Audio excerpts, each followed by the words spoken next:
studies, various tech and management topics including C, Java, Python, DSA, database, ML, marketing, HR, finance, sales and more. Practice makes perfect. Dive deep into unlimited mock coding challenges and tests, designed to simulate the recruitment patterns of leading companies. Learn from personalized feedback with Assessfy's world-first AI-powered auto-evaluation system, pinpointing areas of improvement for each question and coding challenge. Let's see the magic of Assessfy auto-coding in action in this video, showcasing how our system automatically evaluating and providing score for each coding problem. And here is real magic. Just like real instructor, Assessfy is also providing personalized feedback, highlighting areas for improvement. This how we humans learns based on feedback. Get ready for the big day with AI-powered mock interview practice. Whether it's a personal, HR, technical, or functional interview, Assessfy covers it all. Let's see the magic of Assessfy in mock interview. Here is the candidate's interview response. A hash table uses a hash function to map key to array indices, enabling fast value retrievals. Assessfy AI is now analyzing the answer and providing personalized expert feedback, highlighting areas for improvement like an expert. Practice makes perfect. Dive deep into unlimited mock aptitude tests, technical and functional tests, mock coding challenges, and mock interviews. Get ready to secure your dream job. Register now at assessfy.com. Presenting you the future of learning and education with Assessfy, the world's first AI-powered auto-grading of coding assessments, providing personalized feedback on each line of code, aimed at boosting coding skills, learning, and employability. Seamlessly integrate with the academic curriculum, ensuring a structured learning path that builds competence and confidence in students, brick by brick, starting at the foundation level. Assessfy delivers in-depth analysis and measurement of learning outcomes, offering clear insights into students' understanding and skills at various cognitive levels. Let's see the magic of Assessfy auto-coding in action in this video, showcasing how our system automatically evaluating and providing score for each coding problem. And here is real magic. Just like real instructor, Assessfy is also providing personalized feedback, highlighting areas for improvement. This how we humans learns based on feedback. Use Assessfy for career and employment. Practice makes perfect. Let your students dive deep into unlimited mock coding challenges and tests on C, C++, Java, Python, DSA, databases, React, JS, ML, AI, and many more technology assessments for learning. Transform coding skill development and tech education with Assessfy AI. Get in touch with our team today. Are you envisioning the implementation of outcome-based education as outlined by the new education policy, NEP, in its truest sense? And aiming to secure NAAC and NBA accreditation, as well as improve your NIRF ranking? But do you find yourself grappling with challenges when it comes to translating this vision into reality? Introducing Assessfy, the world's first AI-powered auto-learning outcome measurement tool. Assessfy empowers you by aiding in the planning, tracking, measuring and course and program learning outcome, COPO, attainment report generation. Assessfy is designed to facilitate a seamless transition to an outcome-based education model, providing tools for curriculum alignment, assessment design, standardizing, and continuous assessments, all in line with the NEP's guidelines. Additionally, Assessfy can support your preparations for NBA and NAAC accreditation and NIRF ranking. Connect with our team to witness the magic of Assessfy in action. Presenting Assessfy AI, crack campus recruitment assessments through mock practice tests, not luck. Boost your chances of success with focused mock practice and aptitude tests, case studies, various tech and management topics including C, Java, Python, DSA, database, ML, marketing, HR, finance, sales and more. Practice makes perfect. Dive deep into unlimited mock coding challenges and tests, designed to simulate the recruitment patterns of leading companies. Learn from personalized feedback with Assessfy's world-first AI-powered auto-evaluation system, pinpointing areas of improvement for each question and coding challenge. Let's see the magic of Assessfy auto-coding in action in this video, showcasing how our system automatically evaluating and providing score for each coding problem. And here is real magic. Just like real instructor, Assessfy is also providing personalized feedback, highlighting areas for improvement. This how we humans learns based on feedback. Should we start? Get ready for the big day with AI-powered mock interview practice. Whether it's a Yes, sir. personal, HR, technical, or functional interview, Assessfy covers.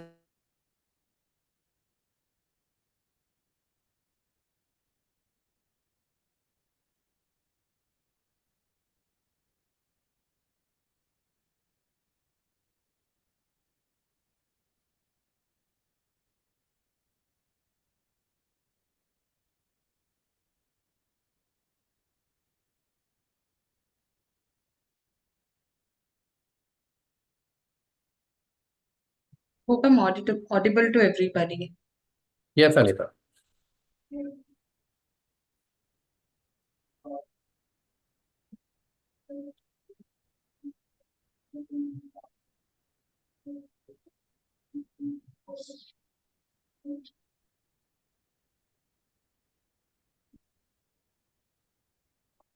So, good morning, good afternoon, and good evening to the respected audience today at the event.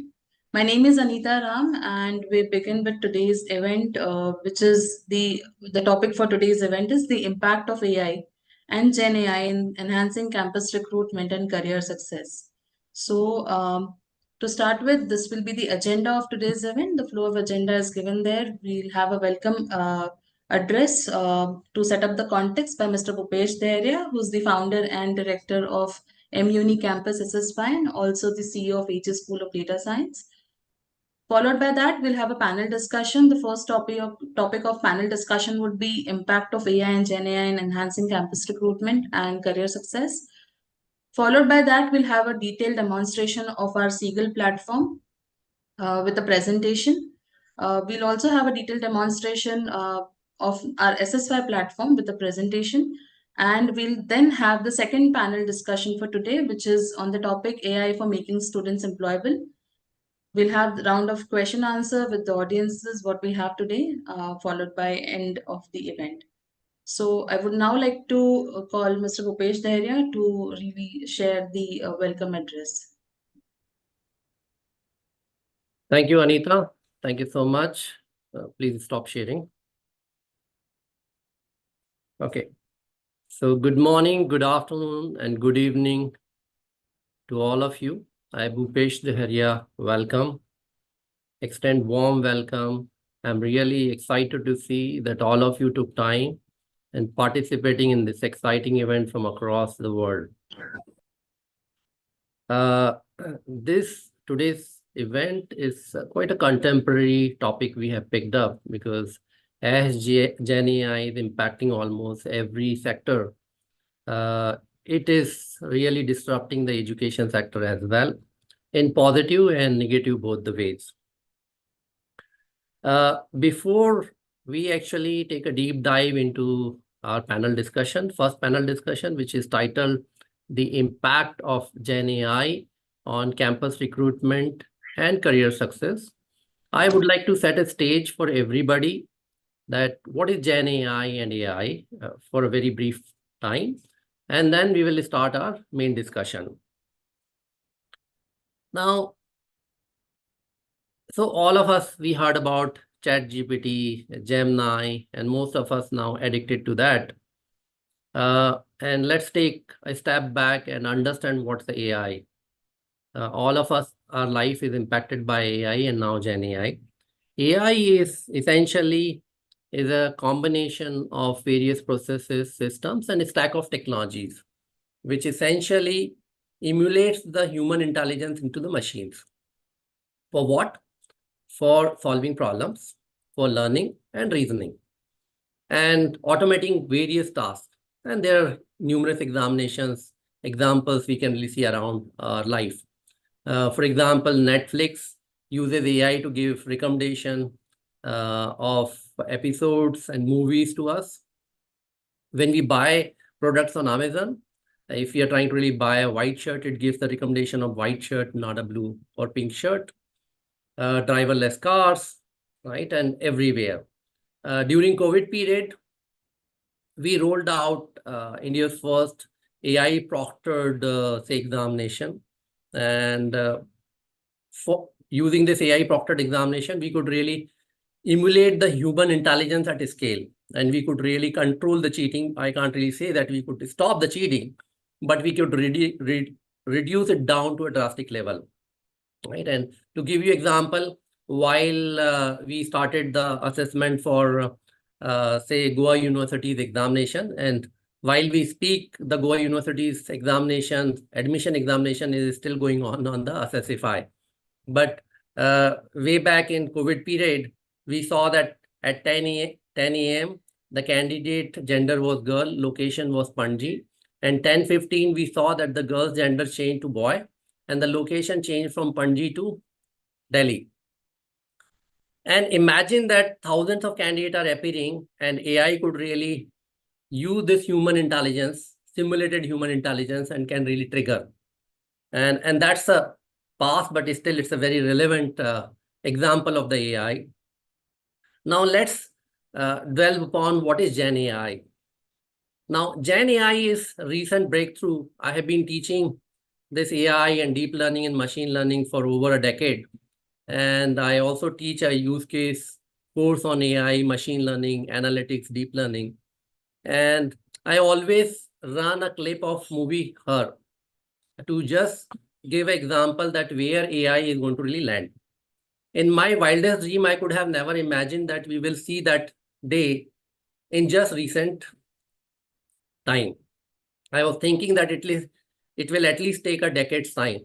But now that future has actually thrashed into our present. And GenAI is a form of AI which is capable of enhanced reasoning, which is capable of generating the new content. It could be text, it could be images, it could be video. It can summarize the document for you. And I need not to really tell more. All of us, we are using the ChatGPT and Gemini or some other ways. This has created a havoc across the world, at least in academia, that faculties are still scratching their head that how they really conduct the examination while students are submitting the assignment, which is done by the ChatGPT or Gemini. And all plagiarism softwares are actually not able to really do anything about that. University of Sydney actually banned the online examination, and they said, okay, let us bring back a student to traditional pen and paper assessment in the classroom.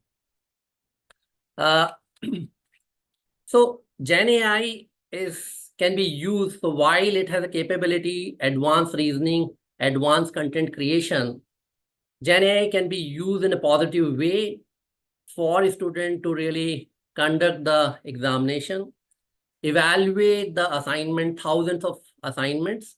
So in a traditional way, while we as a faculty members, we give assignments, it also takes time for us to really evaluate these assignments. So imagine in a class of 100, you have given assignment, 5 assignments. The total number of 500 assignments you need to really evaluate. This takes weeks of time. And a senior faculty need to deploy 4 or 5 TAs, which is a cost at the same time. It's a delay in the response. While this GenAI, since it has evolved level of the human intelligence, since it has really learned from millions of examples, it is able to really evaluate those assignments in a fraction of a second. And it can really give feedback to students, personalized feedback in no matter of time, in a real time. It can be used to really design personalized learning lessons. It can be used to really design the curriculum. It can be used to really design, say, course content, and so many ways. And you will see some of those magic of GenAI, which will be demonstrated by Assessfy and Seagull, these two companies. And in fact, they are wonderful product, which hundreds of universities across the world, they are using. Now, since we have some base understanding about AI and GenAI, and I'm sure this is a repetition for most of you, let us start our first panel discussion on the impact of GenAI in, say, career success, and of course, managing the career center, right? And let me invite our esteemed speakers, Dr. Ambekar, Dr. Anappa, Kathy is here, Jack, Lloyd, I would request if you can please switch on your video. Dr. Kothari, Dr. Kota could not really join. Mr. Matthew, good to see you, Mr. Matthew. Wonderful. So let's start our panel discussion, and we'll dwell on the various aspects of, say, we'll keep our focus of this panel on two aspects. One, which is the processes related to career development center, or in India, we call it a placement cell, or we can also call it like a career or employment department. How GenAI or AI or automation or technology, right? How it can really improve the efficiency of that particular department's operation. And the second piece is, which is career success, which is related to imparting skills, imparting knowledge, preparing well students so that they can really crack campus recruitment. So let's start our panel discussion. So first, I would like to really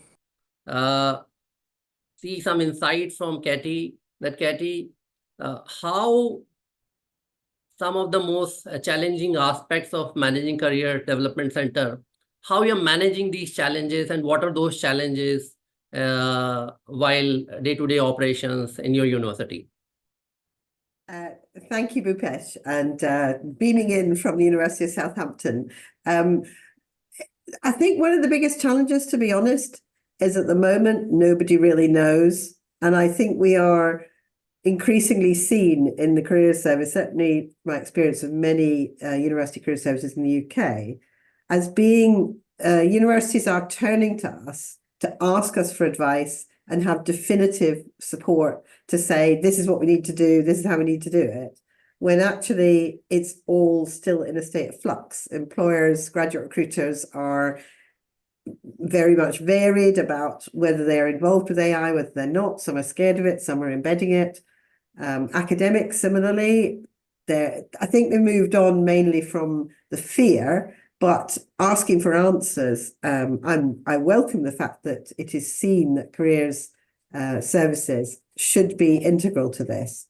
But I think the biggest challenge is actually being asked for definitive answers when we actually don't necessarily have any. I think there are big things that we can do to support students and encourage them to see AI as a positive, not something to be feared. One of the big challenges is to make sure that gaps in those who are more disadvantaged to those who are able to access all tools, etc., doesn't grow. And I think we also can use tools. I mean, career services have traditionally used earlier forms of AI for things like support for CVs and things like that for years. So I think this is more about recognizing and reducing the fear that even colleagues have about how you can use AI to enhance what we do, but to support students to understand it can help build their confidence, but it isn't enough on its own. So those kind of skills like critical thinking and looking at the results of what you might do with AI are going to become increasingly important, because we certainly have feedback from employers who can easily see what's been generated by AI, and colleagues in other universities have also told me the same, where employers feedback and say, well, you can see they've used AI, so it's not a lot of help. It doesn't really tell us what we need to know.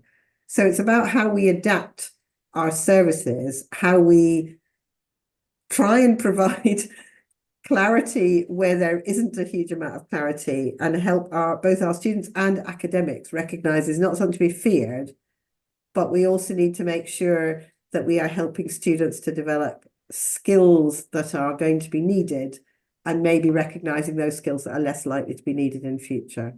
I can expand on that later on. Probably spoken enough for now. Yeah.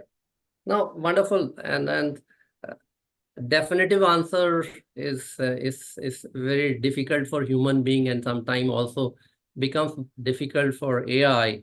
But definite answers we are not able to provide because perhaps we don't have that much of a knowledge or information, right? And while in most of the cases where the definitive answers if are based on the data, AI sometimes surpass human being, and AI could really, if not definitive answer, at least can really provide a lot of alternative answers based on the data. Yes, today most of the universities and academicians are really afraid of unknown, and then that's how natural response of human being, and that we are seeing here in this part of the world as well. So should we really allow AI in the classroom, or should we really restrict? And still that debate is going on. Dr. Sastry, you're handling one of the largest university in India and specifically creating a massive impact on technical education.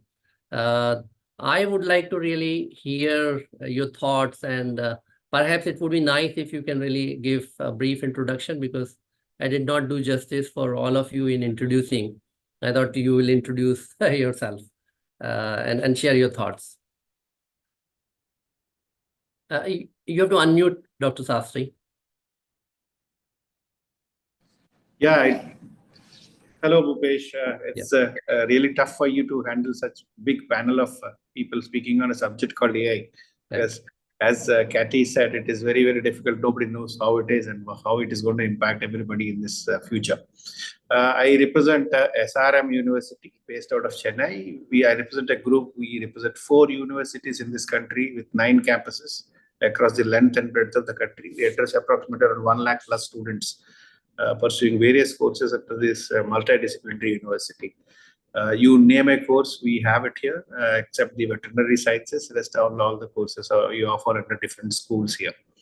So it's a big challenge for people like us. And the immediate challenge which we face from last 2-3 years is that many industries want trained workforce, already trained workforce. For that reason, the students who are pursuing various courses here has to understand various roles that are offered in the industry, what they mean, how they should prepare for those roles, all those things. So what we did in the first place is we, as a university, tied up with a company called Cognavi, based out of Japan, who developed a AI tool that enlists all the roles that currently the industry is looking at, and each role, what are the expectations, and then connects the students to those roles, make them understand those roles and the requirements, and then connect also a resource from anywhere in the world to a recruiter anywhere in the world. Such is the foresightedness of our founders that we have already tied up this 1 year or so. We are negotiating with that, and we have already signed an MOU with that. And Cognavi is already in place in our Andhra Pradesh campus, Amravati campus. We already have it. Like the students are on that platform to understand various roles offered by the industry and what the skill sets required for this industry. So it is imminent. For a day or two, we need to go with that.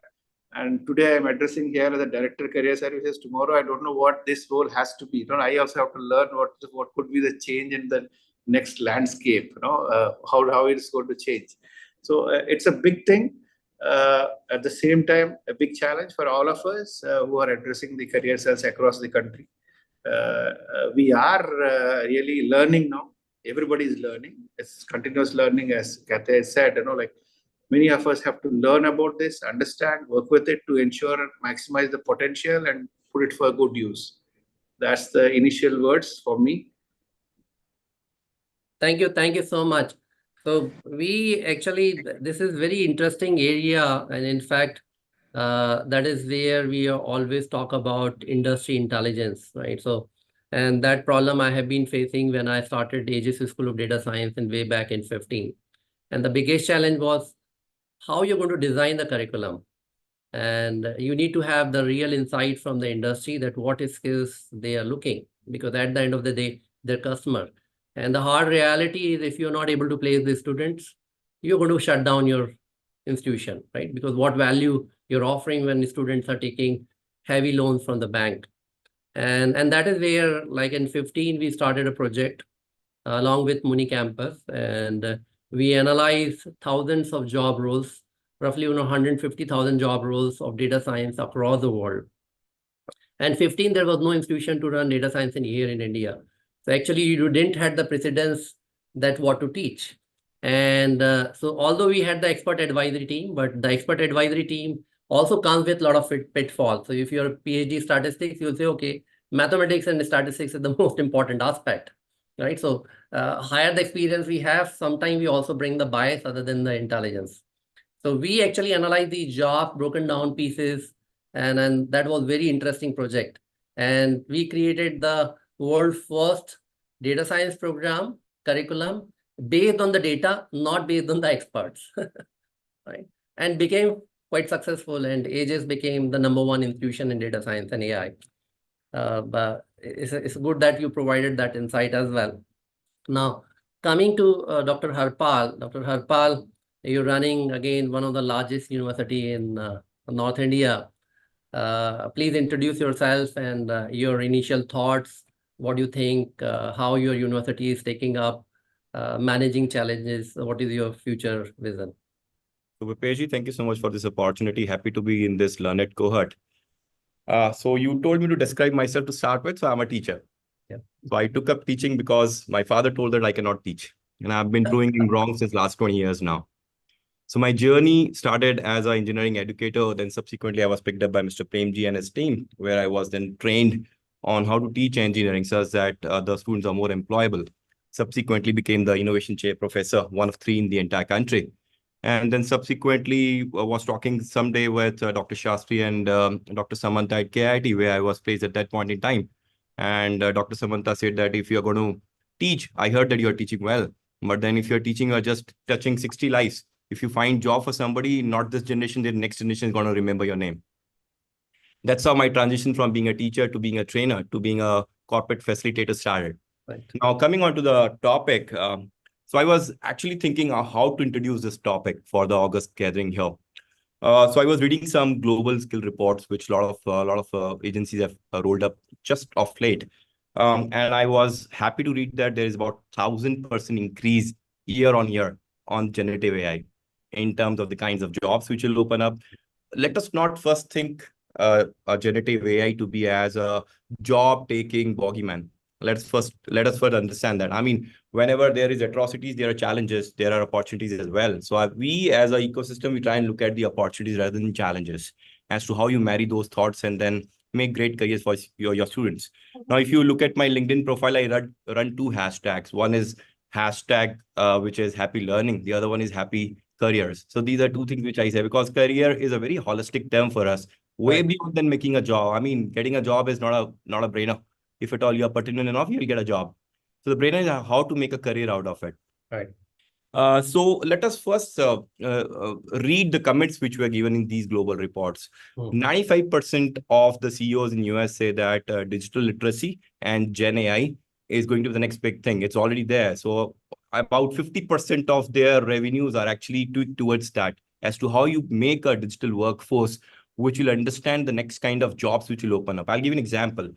So IBM Watson, if you look at it, so IBM Watson is trying to produce a lot of solutions with the help of AI, ML, and big data on top of it, and on top of it NLP and large signal models and all that, and trying to produce some kind of a predictive analysis for healthcare, which means that if at all some mundane jobs which will be taken away, thanks for the technology being taking away that, because then you are actually thinking of the next level of jobs. So I read that 97 million new type of jobs are going to come up in market, and we don't know as it is what that will be.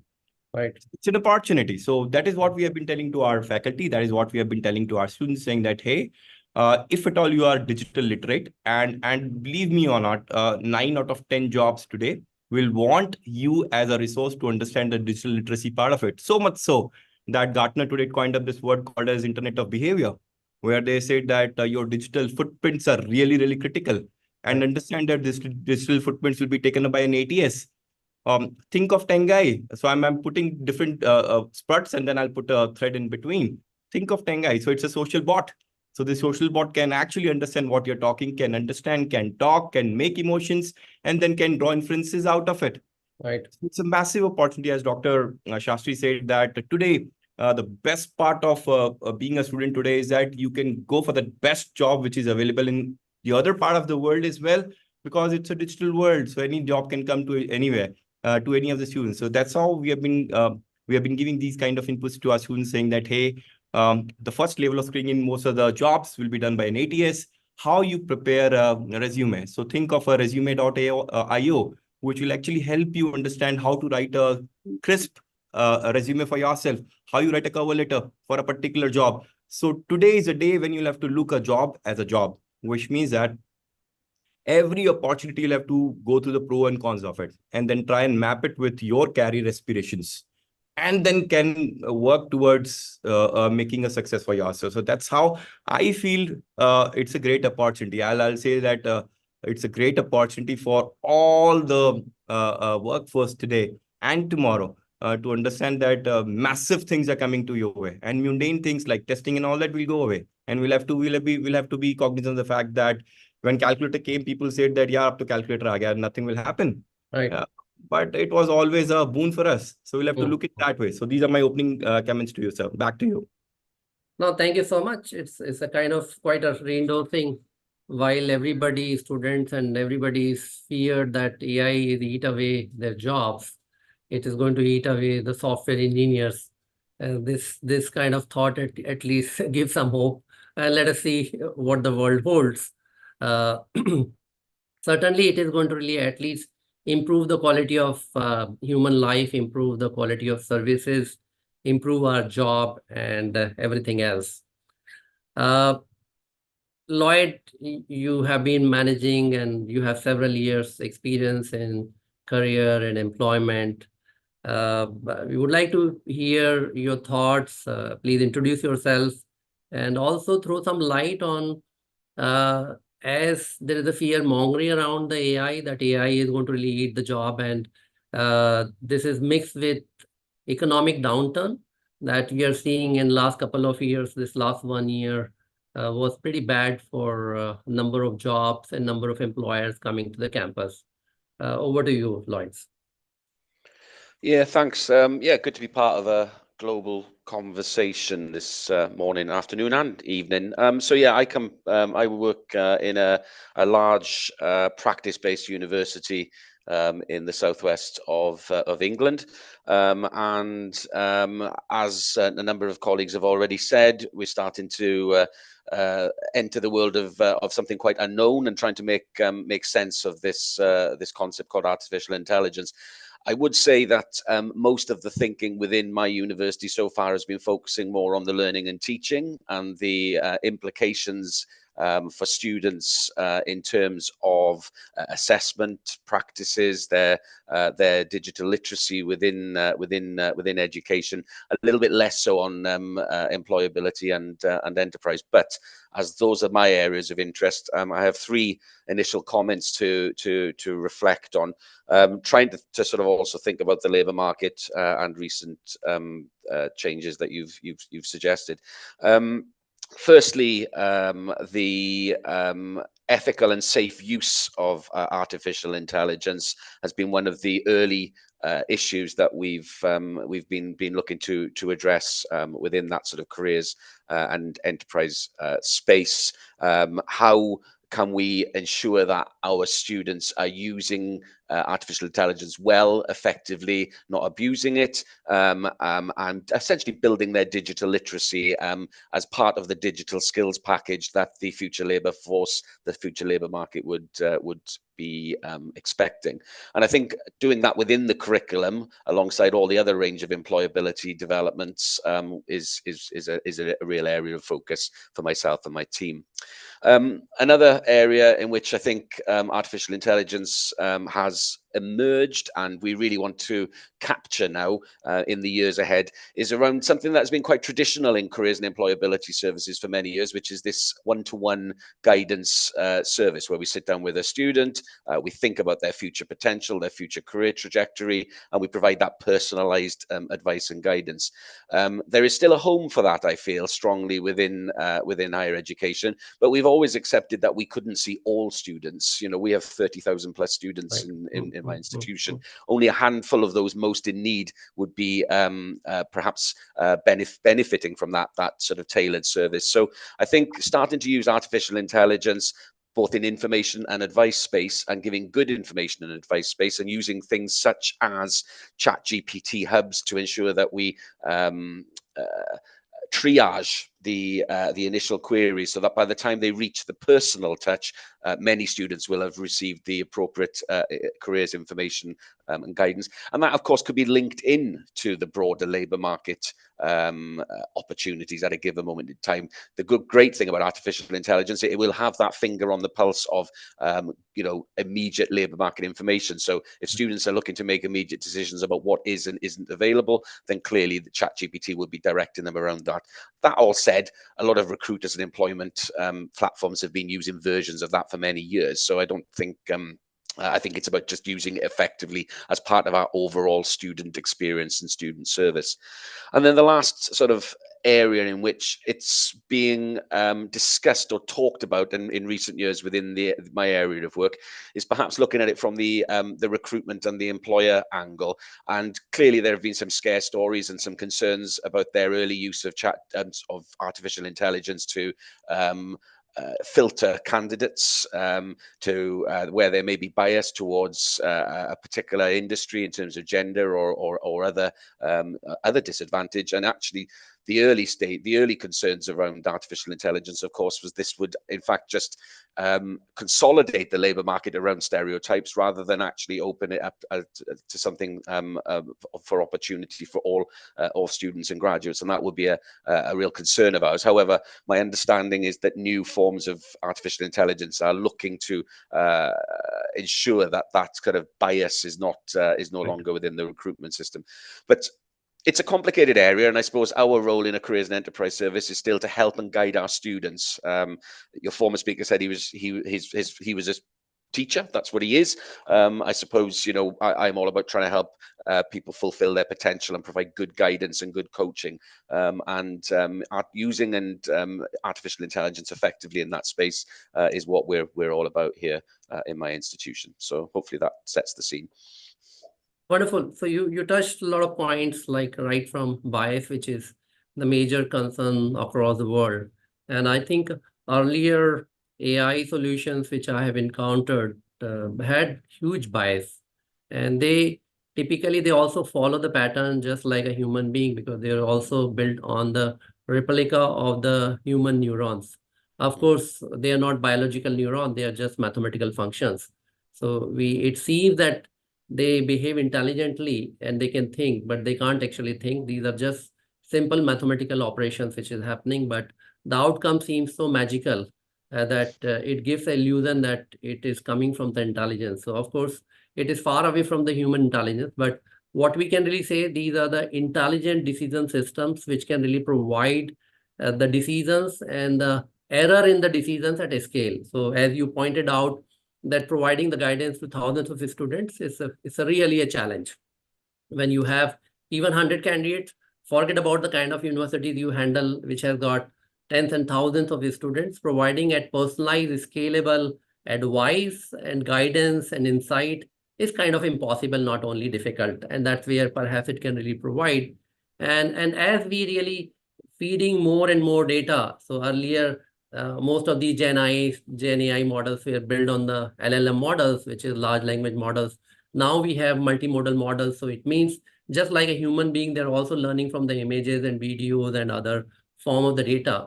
So I believe, and I'm very hopeful that yes, the new age GenAI, as the global audience start contributing, as they start conversing with ChatGPT or Gemini and other Llama, the bias will start reducing, right? So as a human being, if I am not gone beyond the Mumbai my worldview is around Mumbai, right? So I will only develop some kind of perceptions about other nationalities and genders and other stuff just based on the perception, not on the reality. And these systems behave in such a way only.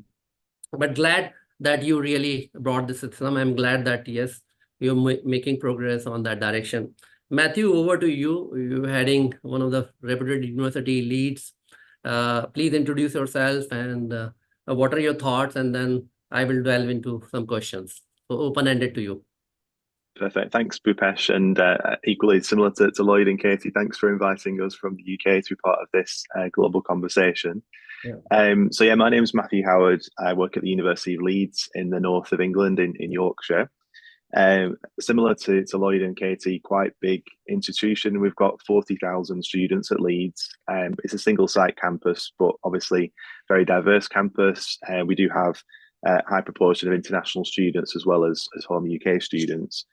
I think the big thing for me, like reflecting on everything that's been said so far, is that I completely agree. Over the last couple of years, AI has kind of taken us by surprise, and I think initially, when ChatGPT was launched, there was curiosity from some people, there was a little bit of fear from others, uncertainty, and I think that when we think about the work that we're engaged with at a university level, when it comes to assessment or careers, we have been very much grappling with what does it mean, what does it look like, how can it be used.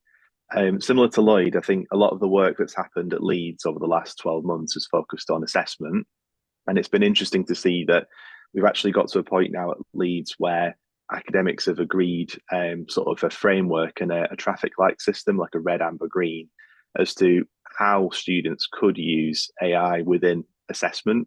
So there are some assessments where any site of AI will sort of be a bad thing. It will receive penalties, but there might be ways that students could use AI. So, for example, ChatGPT or Copilot, where properly referenced, could be used to help them as a tool.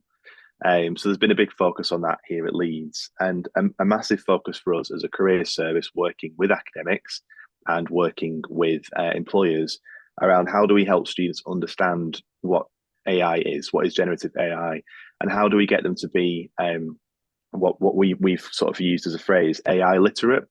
So how do we get them to understand what the functionality is?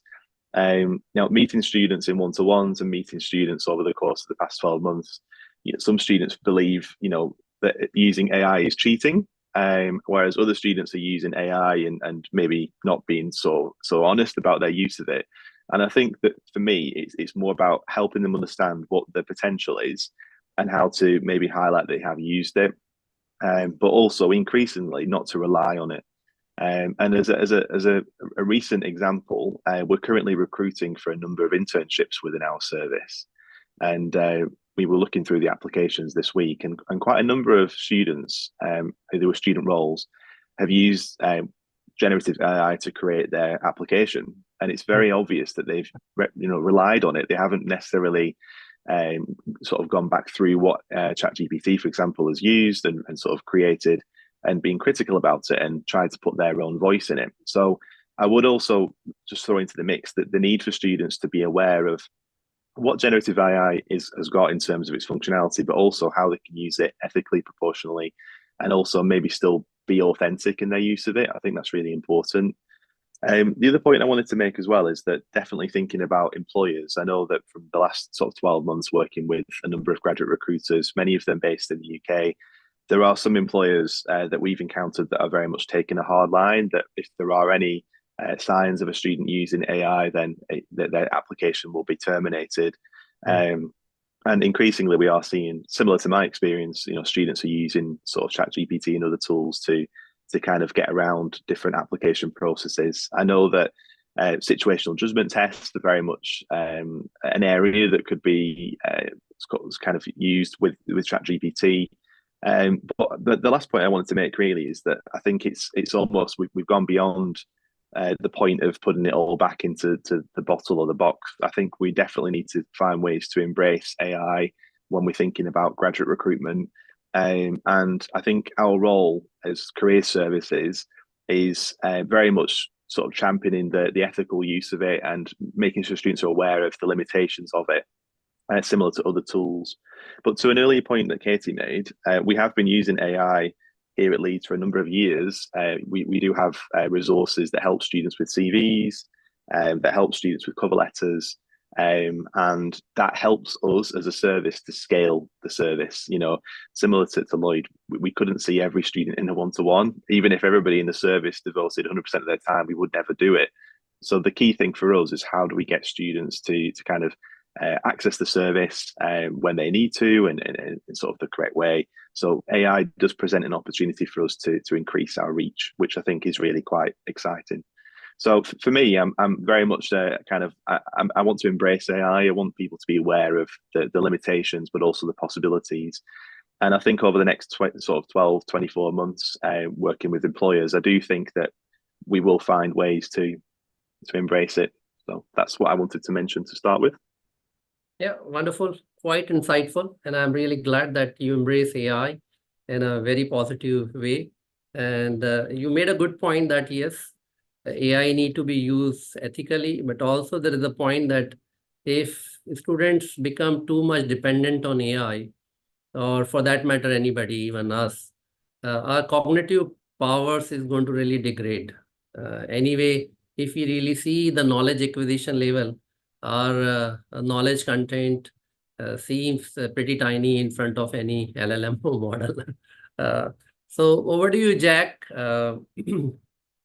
Now you initiated this Seagull in UK and trying to really roll out Assessfy.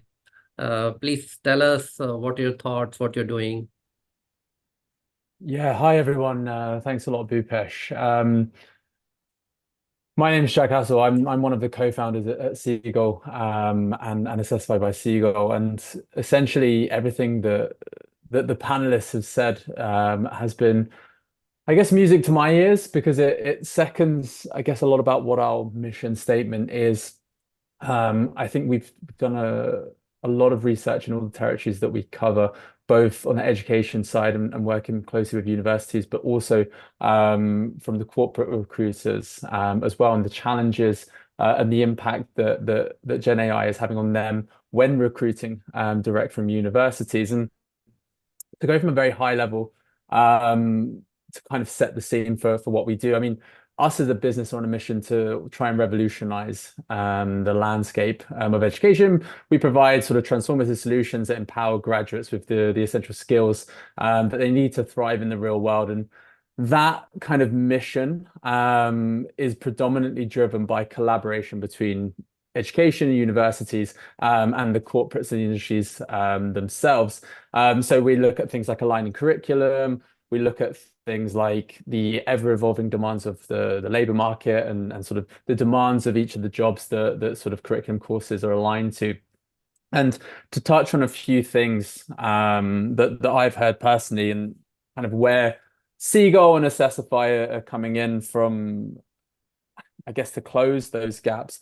You know, I think Dr. Sastry, I think you saw some of the key things with historic AI platforms in terms of those real life experience and sort of the making candidates or students real life ready. And something that we do through our platforms, both through Seagull and Assessfy, is to create sort of real world scenario based assessments, assignments, interviews that students can independently engage with, but also can be set directly from the institutions and the universities that they are studying at. And that's anything from your traditional data science or software engineering courses, but right the way through the broader curriculum scale. And our platforms, being AI based, use of thousands of open source data points and existing other platforms to ensure that every assessment, every assignment based on that specific course that they're doing and that sort of employment path that they're looking to drive down is as kind of up to date and relevant as possible, almost to the previous 24 hours. And also the platforms are machine learning. So every time a new user or new corporate or, a new university comes on board, it ever evolves. And that also feeds that behavior base. And I know that Dr. Harpal mentioned about, I'm an ex-Gartner employee, so I know a lot about the IOB, or sort of Internet of Business or Internet of Behavior, should I say, transformation within that language. And that's how our products should be. It should be driven by the users themselves. And Lloyd, I think looking at one of the challenges that you mentioned around, I guess, providing, as part of the student as a candidate, should we say, that experience and that journey and that advice that you're trying to give on a personalized manner at scale is near on impossible, especially when you're responsible for 40, 50, 60,000 students. What our model tries to produce is a collaboration between yourselves and the students that you're serving. So through our platform, they would have access, you would have access. They would be able to complete as many relevant assessments, assignment, mock interviews as they want to, as they possibly can throughout the year. You, as leading that sort of C&E department within the university, would get continuous visibility and and access to see what those students are doing. They would each in turn individually get personalized feedback reports. They would get career development roadmaps produced and sort of delivered to them in real time based on what they've, based on their skill set, based on the answers they've given, the aptitude, so that you could, you can cover what you physically can, but you also have that peace of mind to know that there is a little bit of kind of development and sort of hand holding going on in the background based on what we see or what the sort of our technology sees as real world ready. Misuse and ethics. Look, I think I would be foolish to sit here and say that we've got all the answers. We certainly don't, but we know that as we've evolved and as we've adapted and developed our solutions for both corporate recruiters and for the universities that we serve, AI misuse is sort of the key factor that we take on board when developing any of our tools. I think, Matt, you've also sort of mentioned it. It's, the recruiters themselves have a hard stance on sort of recruiting or sort of taking on any sort of candidate that's used an AI platform, and we completely share that. So any of the assessments, any of the assignments, any of the sort of the mock interviews or projects that we set, whether that be in partnership with the university or in partnership with a corporate through the candidate process, a student or an applicant or a candidate cannot use another AI-based platform, because a lot of the data points that we essentially build our solutions off of can recognize the same coding and would essentially shut out any student or applicant or candidate that's trying to use another platform to answer the questions or deliver against the project. And likewise, a lot of the corporate managers and the corporate recruiters that we work with are actually asking us to set candidates projects where they have to use their own voice, and we have technology that would go into the camera of their laptop so that we know that it's actually a human answering the questions and the transcript is delivered and so on. So this is something that we know is massively important when it comes to both sides. And likewise, when we are partnering with universities and we're plugging in our solutions into curriculum, for example, it's about ensuring that those kind of safety measures are taken into place to both protect the students and also protect the university's image as well, moving forward. I'm very conscious that I've spoken a lot. I hope, I got very excited based on all the points that were raised, because it's what we hear every day, and it's kind of what I'm jumping on every day to try and sort of better evolve and better equip the students that we're trying to serve. But yeah, I hope that was sort of insightful, and more than happy to answer any questions that anyone has later on. Thank you, Jack. Whenever I throw such kind of question, I see a spark in your eyes. Good for making these points. So, Dr. Anappa, we would like to hear from you. Can you please switch on your video? Oh, wonderful. So, Dr. Anappa heads one of the prestigious institution, NITs, which were earlier known RECs. We would like to hear your thoughts, Dr. Anappa, how you're embracing AI for preparing your students. And I know some of your students has gone through the Assessfy's campus preparation module. You must be using a lot of other tools. So we would like to hear your thoughts, how you're preparing your students for nation building. Good evening all, good evening, good morning, or good afternoon, people from all over the world. Yes, it is little challenging to make our students ready for jobs given the situation in the last 1 year or so. So we are using various tools, including Assessfy and conventional way of preparing our students for the challenges in recruitment, especially in campus. So we prepare them. First thing is from the subject wise. If he is a student from computer science, so what are those core subjects which he need to know? For example, he's a computer science student. If he does not know data structure, algorithms, DBMS, I think it is difficult for him to survive. Whether GenAI is there or something else is there, as a computer science engineer, it is difficult for him.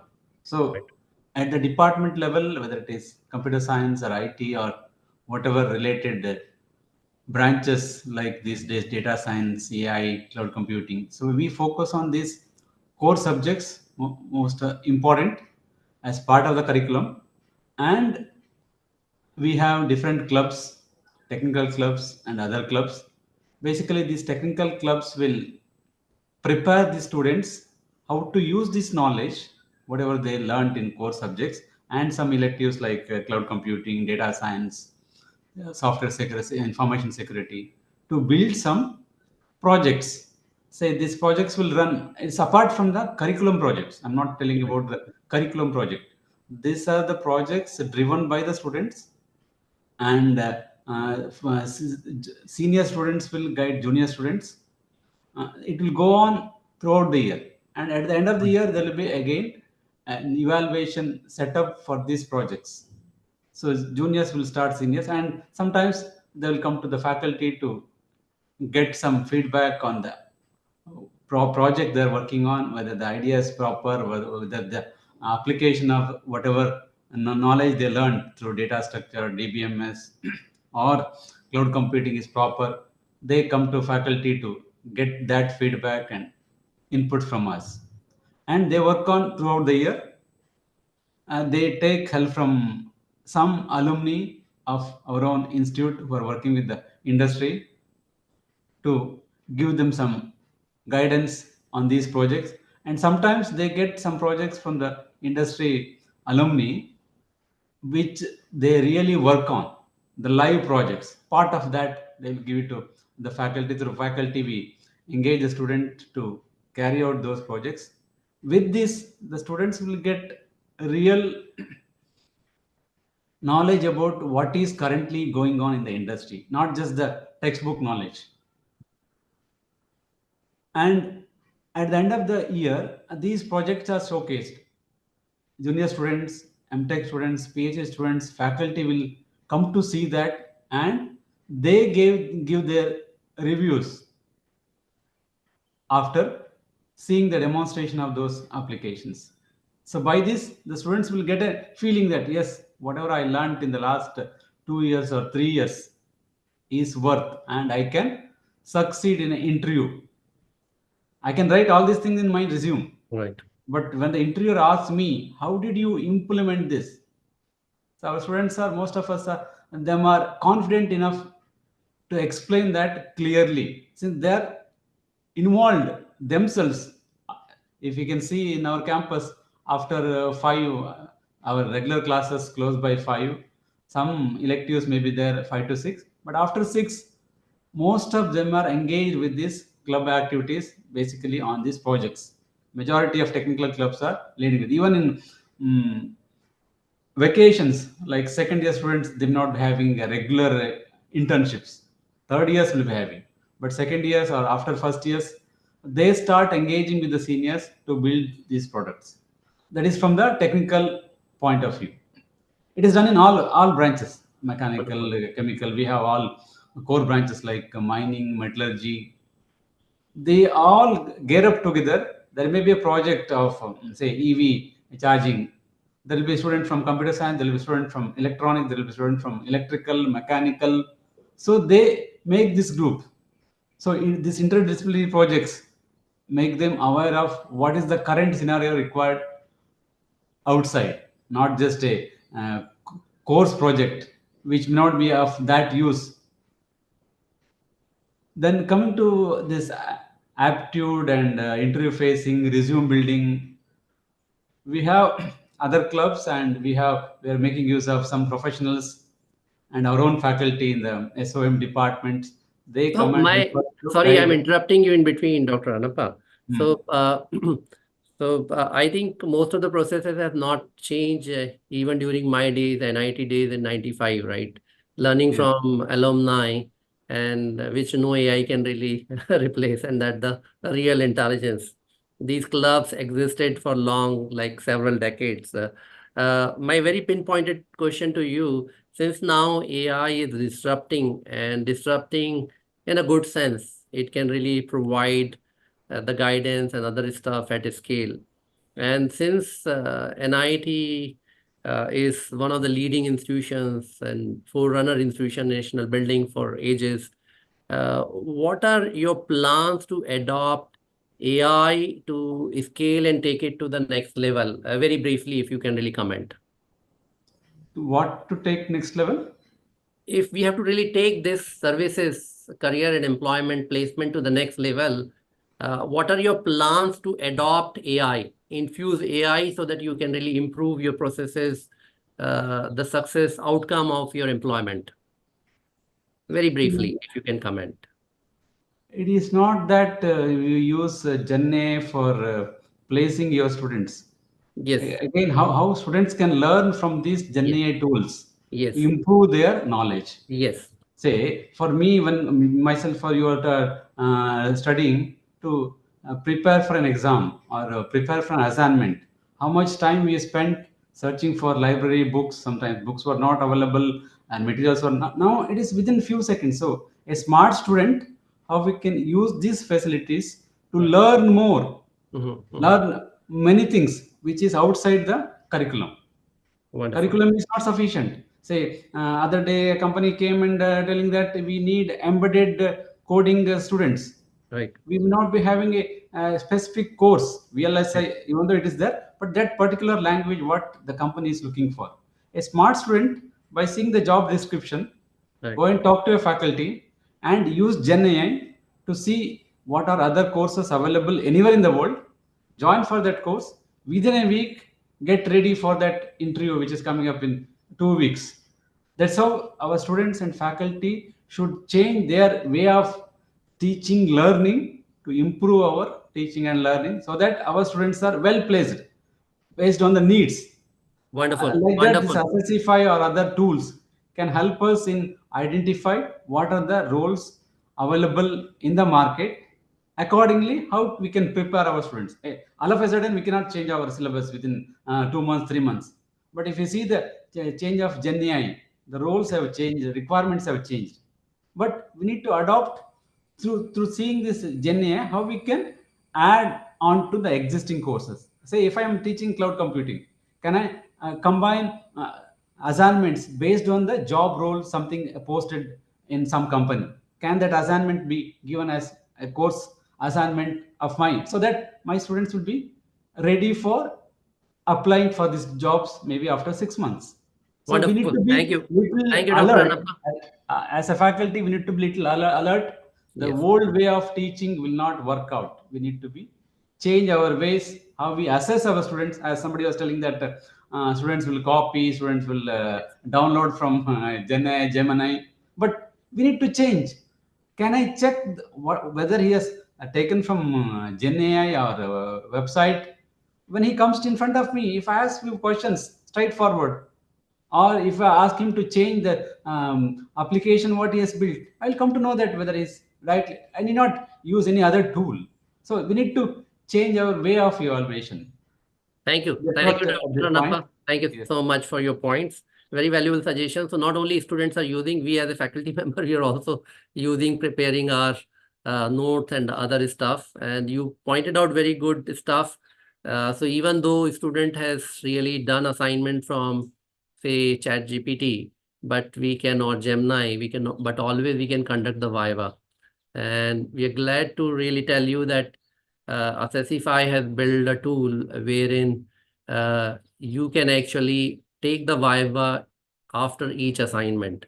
And personally, I'm using in my course deep learning. So while I teach them Transformer or CNN or ANN, and they submit the assignment, after that immediately automated Viva will come, and they need to really explain in their audio that how they have done, why they use particular syntax, why they use the other stuff, right functions, and they have to really explain the entire logic.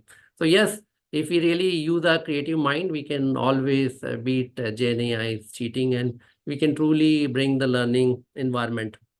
So we have a couple of very exciting questions. So Dr. Umakant has asked one question: how is generative AI currently being used in campus recruitment? Kathy, would you like to really take this question, or anybody from panel would like to take that question? Okay. And I probably should say, as everyone else introduced themselves, I'm the Director of Careers, Employment and Student Enterprise at the University of Southampton. Right. In terms of, well, I think I would want to answer it as a broader thought about how AI can really help students in their recruitment, and how we probably need to start adapting what we're teaching students with. So I'm aware of different sessions that I've seen at different conferences and things, where there was a whole discussion around which are the skills that you are likely to be able to use AI effectively to enhance your application, which are not. And so I think you have to start from students looking at what skills are required from any job they're applying for. So, for example, if things like relationship management, you can't really help with that as a human skill. Things like adaptability, again, you can't help with that because it's an emotional reaction to change. What you can do is generate many more responses to challenging situations. So it's a kind of a half and half. What you can't do with AI is make a difference to resilience, because again, it's a human skill. Right. What you can't do is help with the growth mindset. So there's kind of human or core skills that you probably can't use AI to help with, but where you can, and what could support students who are maybe less confident or maybe less able to really articulate or demonstrate, is examples like learning agility. So you can give an illusion of this, so by assessing a lot of information quickly. So AI could help you with that. In terms of taking responsibility, AI could help with defining the types of responses you could have, but it'd be very hard to fake the sort of end result. Time management, you could help with scheduling, or you can help with gathering a lot of information in a very short time, but in the end, you still need to meet the deadline. So I think what we probably need to think, given that there's more and more of a focus globally on skills-based recruitment, is where is it that we can use AI to support less confident all students, but less confident students in particular, to bring them up to that sort of even playing field, but to help students understand that actually it's never going to be enough on its own. One, because if you do a brilliant application and then eventually you have a face-to-face interview, or you start in the job, there's going to be an obvious mismatch. And what you don't want is to disappoint your first day. But equally, if you are thinking about things like critical thinking, how you analyze, how you tell the difference between something that's good or not, I think maybe students have sometimes an impression that it's easy to fake. And previous tools that you could use, AI is the latest, ChatGPT and things like that is the latest one, where it is easier for employers to spot the fake, or not the fake, it's easier to spot poorly used AI. So the tool may be good, but if a student hasn't read over what they've written or checked that the sense sounds like them and is authentic, that's where a mismatch between what a student is presenting via AI and what they're presenting in reality could lead to that disappointment. The other side of things in relation to employers is that there's such a wide range of views on this. The larger graduate recruiters, I think, not all of them, but many of them coming to terms with this, redesigning their recruitment tools, Many haven't got to that stage, even though they know they should. A short-term answer is let's do more in person, but that isn't a realistic solution for the long term. Yes. But smaller businesses, micro businesses, probably going to be less plugged into this, going to be less able to tell the difference, and going to be less aware of how their recruitment processes need to change. However, smaller businesses probably rely less on large-scale recruitment processes anyway, so it may be that it's a lot more personal anyway. So one of the things I think we need to do as career services, and it's certainly a growing trend in the UK, is starting to embed skills development in the curriculum. So one thing that we work on at the University of Southampton through our Successful Futures project is we have looked into a lot of global and national reports about what are these core human skills that employers are going to need and will continue to need, like leadership or creative critical thinking or entrepreneurial skills, those kind of things. And we have asked, we've built a model of 14 skills, and we have now asked every single academic in every single program across the university, that's undergrad, postgrad talk, postgrad research, to map their programs against these skills. And that was based on the fact that many academics are aware they are already teaching some of these skills, but they don't think students realize that. And students don't necessarily realize what skills they're developing. So in terms of AI and thinking about what skills you need, if you can then be made more aware of the skills that are already in your curriculum, then you are going to be much more able to be in control of what skills you need to develop. And what we can use AI to do is to help us support students in particular to develop the skills that you can't really rely on AI to do. So we need to be as clear as possible about where AI can help. We need to help students who are less confident to use it confidently, but we need to develop and ensure students develop that critical thinking and that ability to identify how you personalize. So it's a good starting point. And as the tools get better and better, I think it will be harder to spot the difference, but in reality, you are going to always need those human skills as well. So helping students to understand that lots of jobs will change, possibly not lots of jobs will be got rid of, but many of them will change. And we should welcome that because it's allowing us to focus much more, for example, in careers.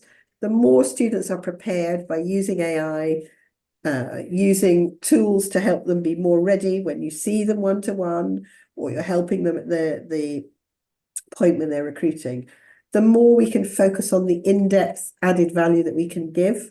So when a student, so we're developing, for example, with our third-party provider, a skills pathway, which is based on using GenAI to pull up-to-date live information from so many global job opportunities to identify what are the core skills you need to be, say, an accountant now, as opposed to last year or whatever. So it gives you confidence. This is really what employers are looking for. I think what it will tend to do is it will help to educate students that some things change and some things stay the same. So that gives a bit more control and a bit more confidence and less fear. But the whole area of thinking about skills and how you personalize that, how you can use AI as a tool like any other to help you get your foot in the door, but it will always, and then help students be confident they can articulate where those skills that are differentiating them from the next competitor are, they can articulate that with real world examples. And the one last thing I would say is also, I think this is probably going to support a driving need and desire and trend to embed more and more work experience into the curriculum and support the students to gain as much of that as possible, because we know whether you've developed these skills or not, the proof of the pudding's in the eating. So if you can demonstrate that through an internship or a industry project, live brief, whatever, it gives confidence to the employers that see you. Certainly in the UK, I think about a quarter of students who do things like internships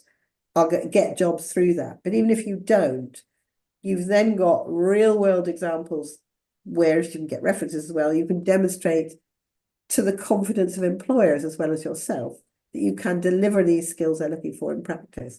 So the summary of what I'm saying is AI can be an incredibly useful tool. We need to help students to use it to understand up-to-date requirements from employers, but to understand where there are additional skills that you will never be able to fake through AI. I probably should use the word fake. It's a useful tool to level the playing field. You'll always need to go further yourself, and we can help them to develop those skills too. No, thank you so much. Quite insightful. Fake it till you make it, but you'll get caught. Okay. If you're not broader aware, yes. It is easy to really fake, and then you show up on the day at a work, and then your employer asks you to really do a small task. You can't really do it, right? Yeah. And then that's where like it is a greater responsibility on universities, educators, and career and employment division heads like you, that yes, while we use AI tools, we also caution our students that yes, how they have to really use. They need to use it to really learn the concept at a deeper level. Right. Of course, they can really use it to really gain more knowledge. They can really think that a Surcat is here, faculty is with them 24/7, and they can really establish a dialogue. They can really clarify their doubts. But at the end of the day, employer is paying them to do some meaningful work. Yeah. And they need to really tell why they are doing it. So, for example, they can really create a sales plan through the ChatGPT, but the ChatGPT is not going to implement their sales plan in the real world. They need to explain it to their boss that how they're going to really achieve it and how they're going to really do. That's right. So, fantastic. It's a really good insight. Lloyd, I'm circling back to you. You have a couple of very interesting points which you want to really say. So I have a pinpointed question to you that what do you think that how these various technologies, not including AI and automation and traditional softwares, how this can really help to transform the entire career employment department at your university, or for that matter, any university? 2 or 3 areas. Big question. I'm going to pick up on Katie's point, and I actually put it in the chat as well around the embedding in the curriculum, because actually that is in essence where most careers and enterprise services would see the way to operate at scale, but ensuring now that operation at scale does include artificial intelligence, and how we can kind of authenticate. Lloyd, I think there is a noise is coming. It is only me hearing this noise, cracking voice, or Jack, are you also hearing? I can also hear the noise. Yeah, so, maybe you can really adjust the pin of your headphone. Okay. I'll try again. Is that any better? Yeah, it's better. Better. I'll speak quietly. That's probably exactly. Yeah, I was just saying that embedding in the curriculum is the way we would want to operate at scale, creating those simulation authentic experiences for students. Notably, post-COVID, the student experience is and expectations are much more around having a digital experience alongside the taught experience, and that's something that academia in general is looking to grapple with. But if employability and enterprise is moving into the curriculum, which is where we are able to operate at scale and get the best engagement we can, then artificial intelligence, asynchronous experience is the way forward, whether that's around live projects, simulated engagements with employers, virtual reality. These are the areas that I think we in careers and enterprise looking forward would be wanting to engage more with in terms of that at scale piece. The other side of it, though, not forgetting outside of the curriculum, and just to answer the rest of your question, so the future is, I think, within the curriculum. That's my honest view. But that does not completely denigrate the need for for needs-based support, sort of student support outside of the curriculum.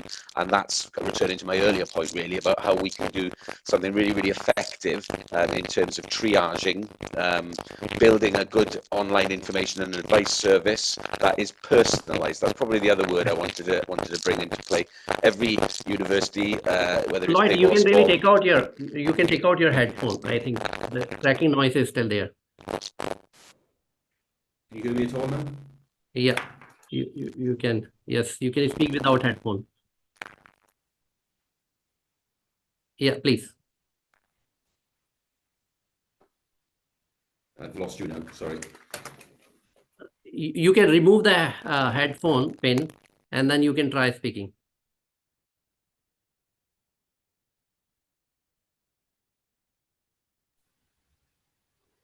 Yes, please. Can you hear me? Yeah, it's a much better.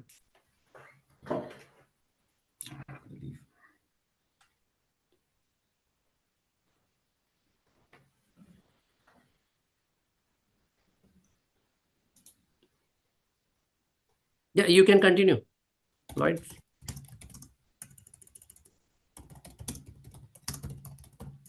I think he can't hear us now. I think that's the issue when he took the headphones out. I think he's lost his audio, but we've got the mic still working. Okay.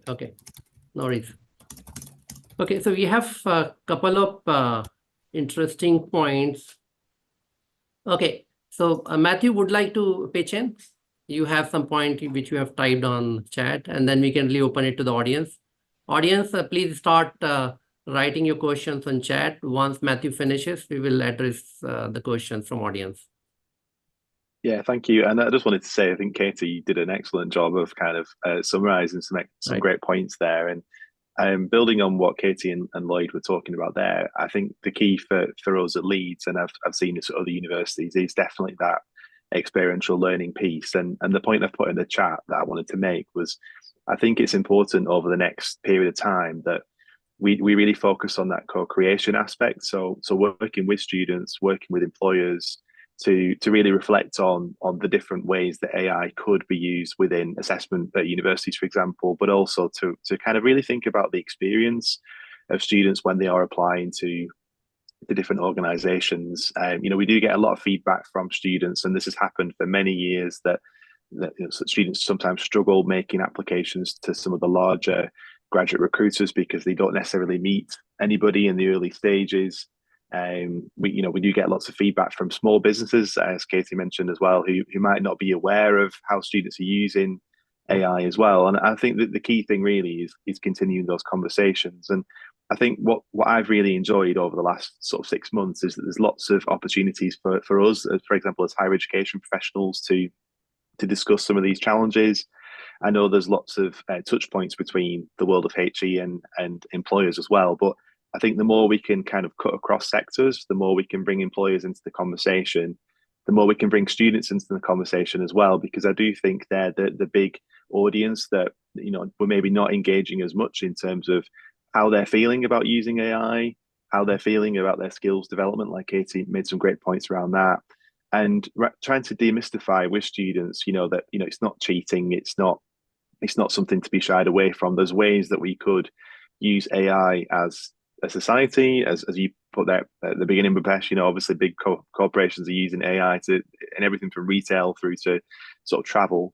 But for me, it's bringing students into those conversations, and I'd love to see more of that over the next 6 months and really get their perspectives on what works well for students as well, and sort of really thinking about confidence, particularly around skills development. And I'm aware that we have all got different learning styles, and there may be some groups of students that do find using sort of more text-based generative AI to really support their learning style as well.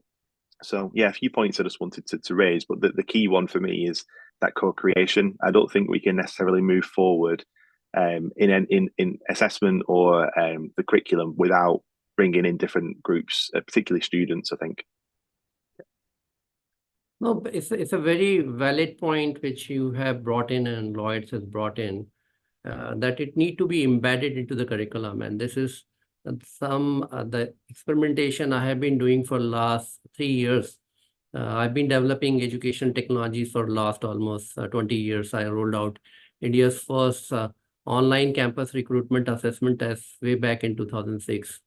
And during that time, we used to carry, I remember my team used to carry servers for TCS, Capgemini, Hexaware to various universities and colleges, virtually carrying the server, heavy bulky servers, and putting it into the LAN and then conducting the online examination. Bandwidth was pretty bad, and we need to really create the secure environment. And from there, we came to this era wherein last year we did the campus recruitment for, say, Fonts and Petals. 15,000 candidates applied within 24 hours.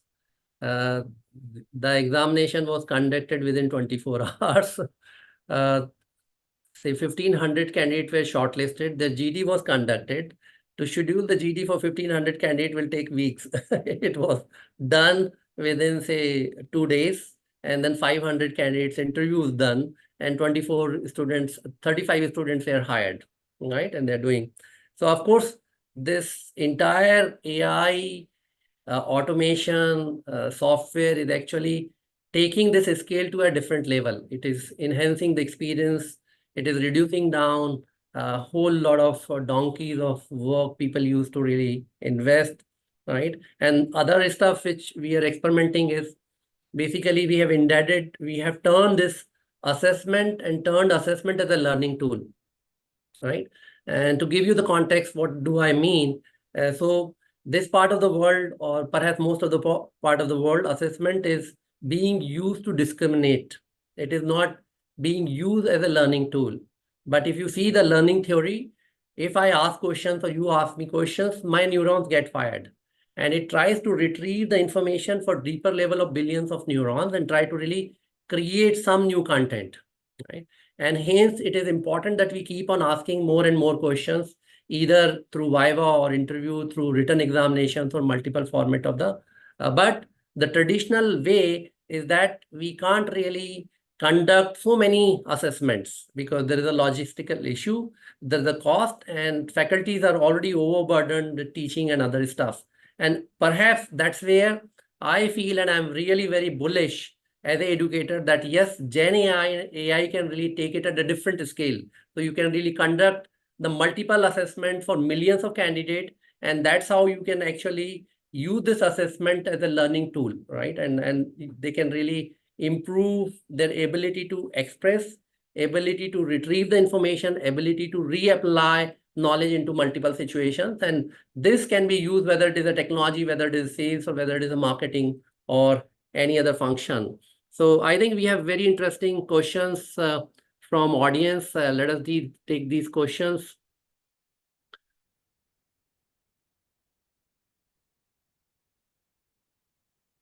My question, so there is a ABD. I would really encourage that if you can write your name, it looks like a chat bot, but still the question is interesting. My question is, do career use any ready tools right now for the employment? Now open to all of you, Dr. Sastry or Harpal or Matthew, Katie, and anybody can really take. Jack. Currently, I haven't seen much in this. There are, from a virtual world where they were conducting campus recruitment fully virtually from 20 onwards, to a world where they feel that, physically I want to see the student, they want to come to the campus and meet the students. Using a tool to screen a thing or not, those things are also not happening at that scale or level that we need to discuss now. But at the end of the day, we need to engage with this technology. We need to ensure that our students are aware, our stakeholders, all the stakeholders are aware, and they use it for the purpose of assessments and then development and creating those personalized learning paths to ensure that they are through in this dynamic changing workplace and requirements. So I think, Harpal, if you want to add few. Yeah, quick two things. Let me give you the perspective of what students and educators like us are thinking and how the companies are actually taking advantage of it. Right. So Mukesh talked about some 15,000 numbers, zeroing down to about 34 offers. Now that's an experience. Now see what happens is that if somebody is tied up with a job offer for about 2 months, because the process will take that much of a time. There are two things which will happen. A, the same candidate will find some other opportunity in some other company, leaving a bad taste. B, on the company side, they will lose a good talent. Right. So this has been a very strong conversation around it, and I know companies like Amazon, I know companies like Unilever, P&G, I know companies like Siemens. Now they're actually trying to reduce down this entire time lapse, which is there from where you started and how you do the offers, because that'll actually benefit the experience part for the candidates, and that's very imperative. That's one part of it. Second part of it, let me add to what Kathy said and what other panelists have also said. So, I mean, there is only that much that technology can do, isn't it? I mean, that much is increasing, but then we need to understand that there's just a small iota of what a complete holistic picture should look like. So my advice here is that we should encourage our students to work on a team model, wherein you say that, hey, you keep on working on the horizontal part of it, but then go deep in one technology or the other, so that then you are able to relate to a story which you can then weave it to the corporate hiring partner. And no harm in using AI for that. So let us use this as a curated learning opportunity for the students, where they use the technology and they understand themselves a little better, so that then they keep on working on the team model, and then they subsequently have a better story for them to tell to the corporate hiring partner. So they are the two inputs which I wanted to make at this point in time. No, thank you so much. So I think I missed the point. So your point, Kathy, is very valid, that any recruitment, since they have to work among the human being, and if robots hire and all of a sudden I have to really start interacting with human being, I will feel uncomfortable. So although we have a tool, which is the AI tool for the interviewer, we are suggesting, as a faculty, as a teacher, I always suggest recruiter, do not use AI tool for final interview. Final interview has to be based by the humans. It cannot be, you can't really let this process to say a bot. It is too dangerous. While as a student, I can really do a lot of mock tests, hundreds of mock tests using the AI bot, but the final interview need to be by the human. True, because it talks about the culture of the organization as well, no? Because somebody will have to go there and work tomorrow there. Yeah. That part has to be there. Right. Yeah. Because if you are putting everything through the bot, you are considering me like a bot. So you really need me? Okay. So this is really very exciting discussion, but I am cognizant of a time. We already spent like almost 70 minutes and we didn't realize that. So thank you so much, Kathy. Thank you so much, Dr. Sastry, Dr. Harpal, Jack, Matthew, Lloyd, Dr. Anapa. Please wait for the magic of GenAI.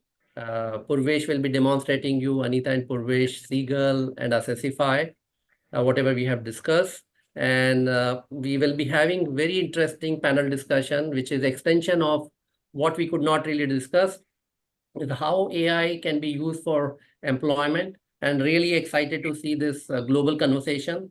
So although this panel was say limited around UK and India dialogue, but now we'll see the next panel discussion will have two exciting speakers from US and India. So we're trying to really establish this platform wherein educators like you come together and we share the best practices about career and employment. Thank you so much. With my folded hands, I really express my gratitude to all of you. It was so amazing discussion, and I would like to really meet all of you physically beyond this Zoom.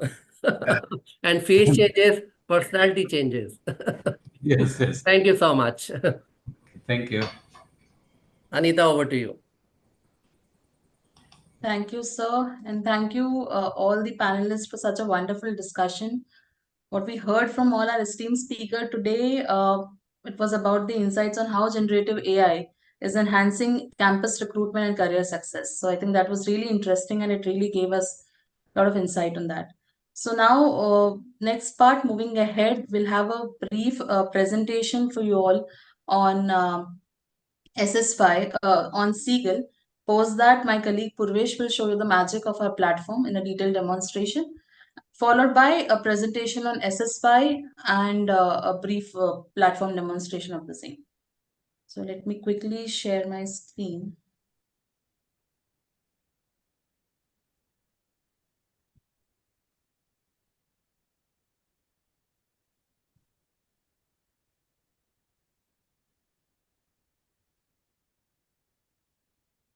Hope my screen is visible. Yes, Anita, please. Okay, so as we all are aware, one of the top obstacle for growth of the industry is not getting the right talent. So what we understand here is talent is not the issue. The real challenge or the real issue is connecting the right talent with the right kind of job which is available in the market. So Bhupesh sir has already given a brief what we were initially and how we really started.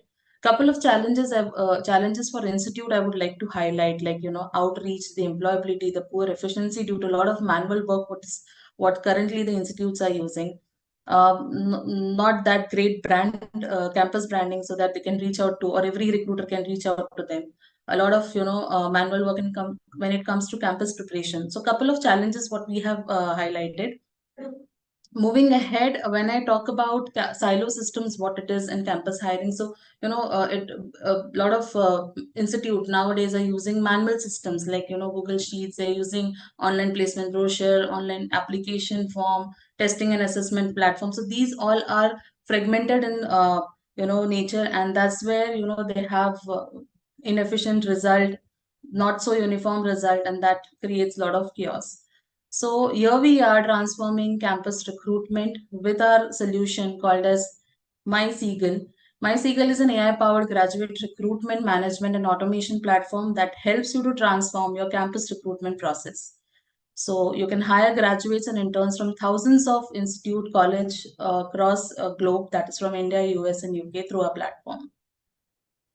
Couple of solutions what I can highlight here, like to really help in campus outreach, the LMS solution what we have, Seagull platform, the complete ATS application tracking system, which can really help to have an end-to-end visibility on the entire status of the student, integrated workflow management, and a lot of material available for students to prepare them for being or standing out when it comes for campus preparation.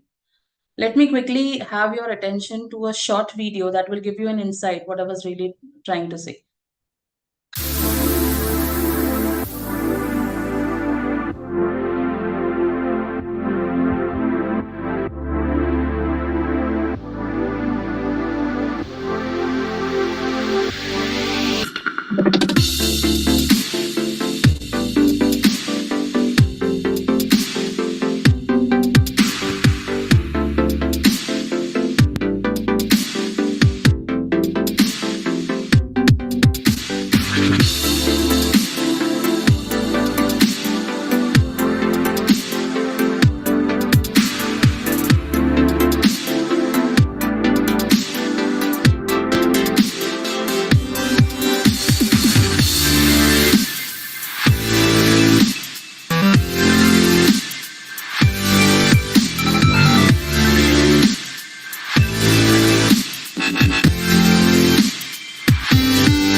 So I think the video gave you an insight about what I was actually trying to say. So through the Seagull platform, it gives you an end-to-end campus recruitment workflow, how it can really happen for an institute. You can see it's a step-down process. We start from campus data management, then campus announcement and outreaching to the corporates, shortlisting the candidates, then campus recruitment assessment process, and also skilling and campus preparation for the student. I'll not go into the detail because you will see the magic through our platform demonstration. Similarly, for the corporates, the similar sort of platform is available. I'll more focus on to the toolkit which is available there. So for institute, what we have is campus workflow manager, recruiter outreach tool where the institutes and the universities can connect with the recruiters through our platform, online campus request form. You can fill in the campus request form in fractions of seconds and reach out to a lot of corporates at one go.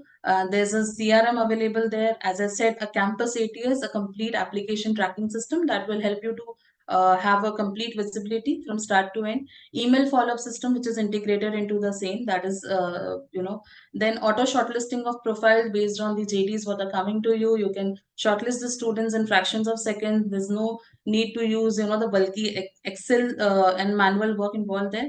Then auto CV builder, the students can really get their CVs ready in a similar format for all the students at one go. And then AI proctor assessments are available to monitor the students and their performance. Auto interview schedulers are available, web conferencing, dashboard for KPIs, skill development, and also a lot of mock practice tests for the students. Similarly, for employers, we again have Campus Workflow Manager. This is from employers' point of view. Campus outreach tool where the employers can reach out to the institutes and universities for their hiring requirement. Campus hiring request form. Similarly, a recruiter can reach out to campuses at one go, to hundreds or thousands of campuses. Online application form. They can shortlist the candidates based on their requirement. They can really use our Assessfy tool to have proctored assessment so that they can better shortlist the candidates. They can schedule the interviews, skill development. A lot of assessment libraries are available, and then definitely come out for learning outcome.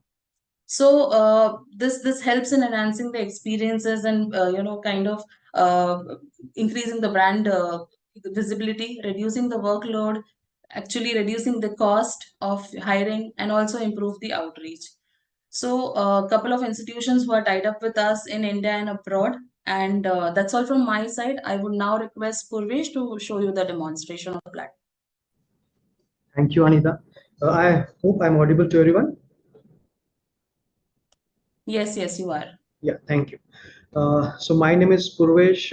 I work as an head in customer experience department for Assessfy and for Seagull. So let me quickly share the screen and start with the presentation. So first of all, I welcome you all. So good morning, good afternoon, and good evening to all of you. And I really thank you for joining our session on this particular topic, that is the generative AI that is impacting the campus recruitment and the career success provision. So here I present you the solution that we have for this particular challenges that we have just discussed in our panel discussion and just discussed by Anita as well. Our product, that is Seagull. So Seagull is a product that we are offering to you, which will help you to conquer all the challenges that you face in your day-to-day activity for campus recruitment. So to start with, I would like to highlight a point here. For a campus recruitment process, there are three major stakeholders, correct? So one is the university, college, or institute. The second is the recruiter or an employer, and the third is the candidate, or you can say a student, correct? So we have tried to get all these three stakeholders to a same or a single platform and get connected with each other and to solve their problems and get the solution to that.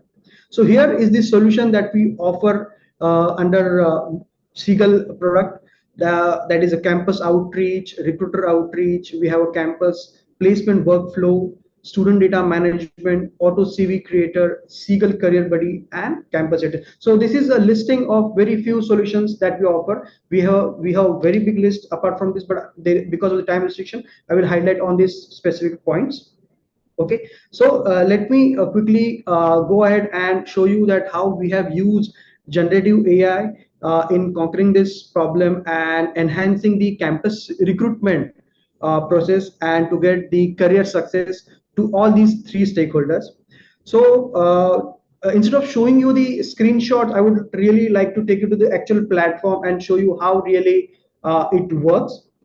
So to start with, as I mentioned, the first solution that we have is the campus outreach. Okay, so to highlight here, this particular solution is been used or this been allocated to a recruiter. It is not for the institutes. But why I am showing you this particular solution in this presentation? Because if I look after the registration that we have few registration from the corporate or from the recruiter side as well. So I thought that I would like to show a small glimpse, like how as a recruiter or as an employer you can use this platform and reach to a great number of institutes.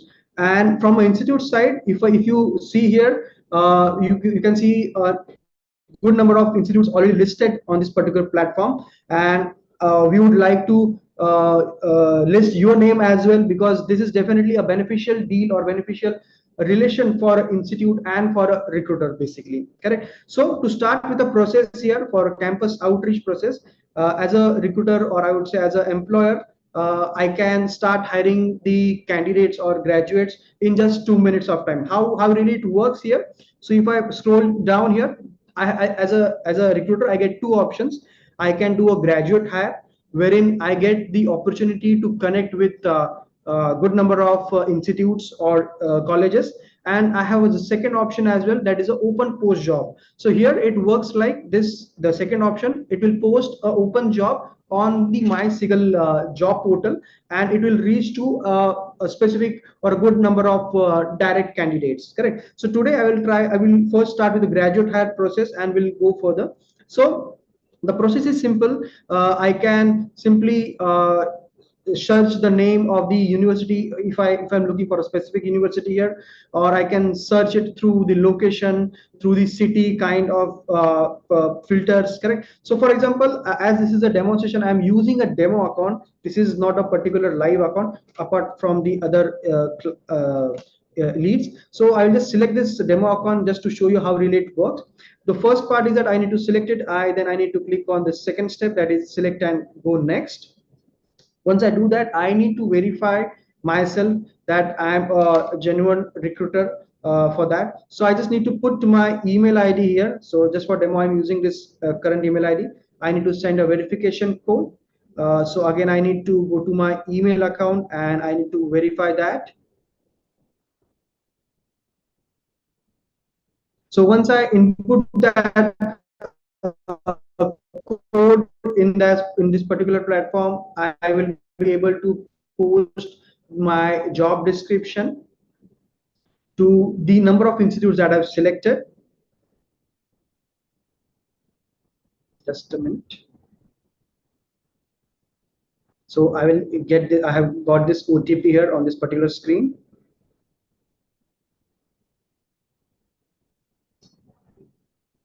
Yeah. So I will copy this OTP and put it here. I need to verify. Yeah. So I got into the registration form. So here I need to mention for the job profile that I'm looking for. Correct. So here I would like to highlight the first point. As a recruiter or as an employer, I have the option to select the job title. Okay. So if I just type down the job title that I'm looking for example, I will take a job title of Python developer. If I do select to that, so if you see in the below screen in the description, the automated description is been populated here. And if I move scroll down, the respective skills also are populated on the particular screen. So just imagine a situation wherein as a startup or as a new company, I have this option wherein I no need to look after what should be the job description, what are the current live skills that are there in the market. I can just populate my job title, and our generative AI will help to get the exact description and the exact skills that are being used. So even after that, I have the option to modify the description and remove or add any specific skills to that. So once I'm done with that, I'll just select what job job type I want to have, what is the full workplace type, full-time or part-time. I can select location for that. What is my requirement? For example, I will just mention that 10. What is the salary range I'm looking for? As this is the British pound, I'm just using this range here. And simply I need to select the degree that I'm specifically looking for. For example, if I look after the engineering degree, and then I can select multiple degrees and multiple specializations. Let me do that, and even I can have the pass out years as well. So it is an open opportunity for the current pass outs or the previous or the upcoming pass outs as well. So once I'm done with that, the next very important step is to select the assessment. So here it is very beneficial for a recruiter basically to select the assessment on the first step itself. For that, how really it works, so that whatever assessment that I'm looking for example, I was looking for a Python developer. If I select this particular assessment, I can do a check and select it, and what it will do exactly, for any candidate who is applying or who is registering for this particular job title, will get this assessment automatically assigned to their account, so that it will reduce down the time of manually going, checking and scheduling the assessment to that particular candidate. Correct. So again, there is the option wherein you can do it automatically. Even if you want to skip this option, you can keep this option to after the application as well, wherein the candidate will get applied after the application. So once you do that, simply you need to click on submit. So once you click on submit, your application will be submitted and it will reach to that respective institute that you have selected on the step 1. Correct. So this was it. This was for a recruiter basically, how they can do a campus. Recruiter side, I would like to more quickly get you to the institute side and show you how as an institute, how you can use a platform and how this particular outreach tool will be helpful to you as well. So let me quickly jump down to another browser and get you to the institute site. Okay, again, if you see, the UI is very similar for an institute as well. So for you, I will start with the login first, and then I will show you the way it is a campus outreach for a recruiter. We also have a recruiter outreach for you as well. So here I am using this particular account just for the demonstration. Correct. And I would like to show you that request that was just sent. Yeah. So this was a request that was just sent by the recruiter that I just shown you. This was a request for the Python developer. Correct. This was the job and this was the salary range. And now you as a institute have a complete freedom whether to go ahead with this request or to reject it. Correct. So for that, you can just see the details here. And if you want to go into the exact job description, you can simply click on view and approve. Yes. So if you come to this particular screen, you will see a complete job description that was sent by that recruiter. So it has the details of the salary, it has details of whether what job description or what is the degree they are looking for, whether it is information technology, whether it is computer science, anything, what is the cutoff that they have mentioned. So all these options will be available to you as an institute. Now it's up to you whether to approve or disapprove this request, and accordingly the things will go ahead. Correct. So this was it, the campus outreach and how you can work or how you can react on that outreach. So let me quickly start with the institute account here, wherein the second solution that I populated in my presentation, that was the recruiter outreach. Okay, and let me quickly show you how as an institute you get the benefit of reaching to all these recruiters. So let me quickly jump in here to the recruiter outreach tool. And here on this particular screen, we have populated the recruiters information, recruiters data here on the screen. So if you see here, you can just select the recruiters on the basis of the designation, on the basis of their location. And if I just do a select here, now you can just send email, click on send email and just put the campaign name. You can just select the email account from which you want to send the email. You can select the template that you have just modified or added into your account. Yeah.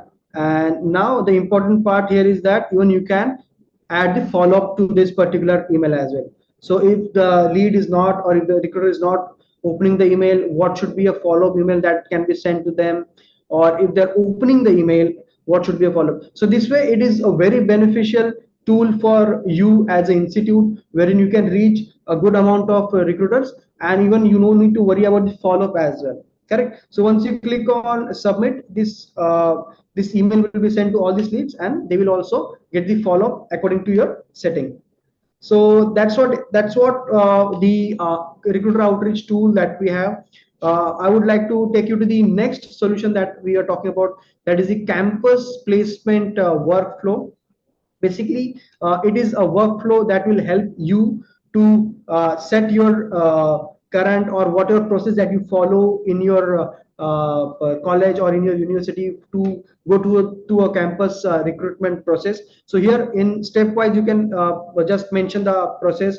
So whoever they are in your team or student coordinator are there, you don't need to mention them the process. You can just highlight this process once in your account, and this will be available to all the team members who will be added later to your account as a training placement officer or as a student coordinator or whatever this designation is. So you can just mention that. You can just mention the hyperlinks. For example, step 1, I'm just mentioning the bulk student registration. So you can just mention it here, so they can route through that complete process.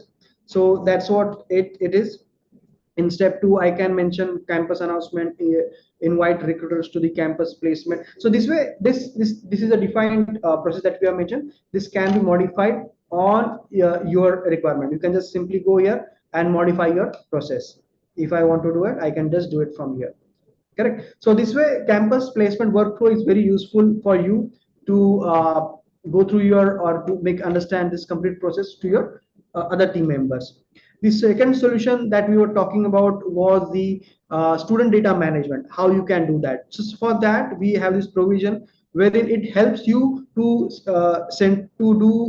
manage that complete data in a centralized way, wherein you can onboard all your students from different streams, from electrical engineering, from mechanical engineering, or from management on a single platform. Correct. And then you can manage their CVs, and you can manage their other information, and then later this information will be available to the recruiters accordingly to do the shortlisting and make to provide them the job. Correct. So this was the second solution that we have. And the another solution was the auto CV creator and a SQL career buddy. For this, I need to log in from a student account and show you quickly. Apart from that, we also have one more solution under institute account, that is a campus ATS.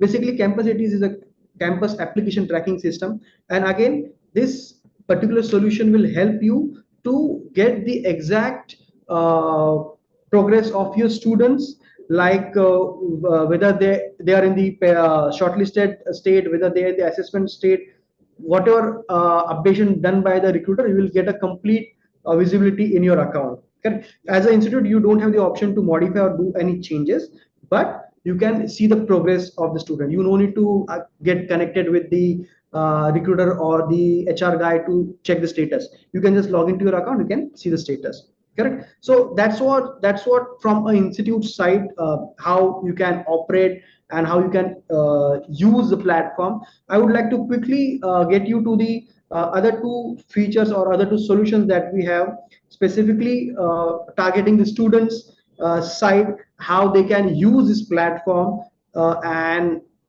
how they can use and do a what we say for updating their profile and to use the generative AI stuff. So let me quickly log in here from a student account and quickly show you how it is beneficial for them. So again, I'm using a demo account here just for the presentation. Yeah. So if you see here in a student account, we have this career buddy feature, wherein it enables students to ask anything to our career buddy. Whatever queries they have, they can ask to the system. Whatever queries they have regarding any new topic or any of the thing, they can ask a system, and it will generate a particular answer and provide them. So this was one case. And the another solution that we have is the update a profile. So here, this is an auto CV creator basically. So as a student, as I shown you that feature from an institute account, wherein you can onboard your students. So once my account is created by my institute, I will receive a login credential, and here I can update my information in my account, where it starts from a basic information, contact information about my education experiences, about my projects that I've done. I just need to input those options, and finally I can just go and preview my profile, and it will create a CV format. So before that, I would like to show you one particular solution here. So it will also help me to generate my profile as well, a description about my profile. For example, I'm a student from engineering background, from computer engineering, and I wish to have a job in a IT industry. So for that, I can just, within a few inputs, I can ask the system to generate a detailed description for me. So for example, I'm just inputting here that I am an engineer, computer engineer, okay, and I have a certification in Python developer, and I want to work in IT industry. So just as a layman, I'm just inputting this a prompt here, and it should generate info, or it should generate a description for my account. So let us see how it does. So if you see, it has beautifully designed, or if it has given me the option, computer engineering with a certification in Python development, seeking opportunities in the IT industry, and it has generated an what do we say, a description for my account, and just I need to simply save. And next, I would like to show you this profile here.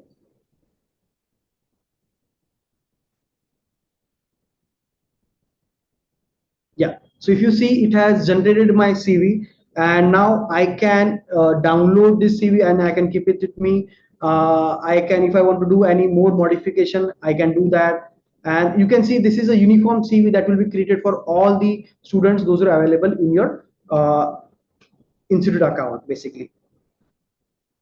So that's what from an Seagull perspective, how the Seagull will empower all these three major stakeholders to encounter their problems and have a solution for it. So let me quickly jump to the Assessfy product, and let me show you what solution that we offer into our Assessfy platform. So I will again go back to my presentation. Just a minute.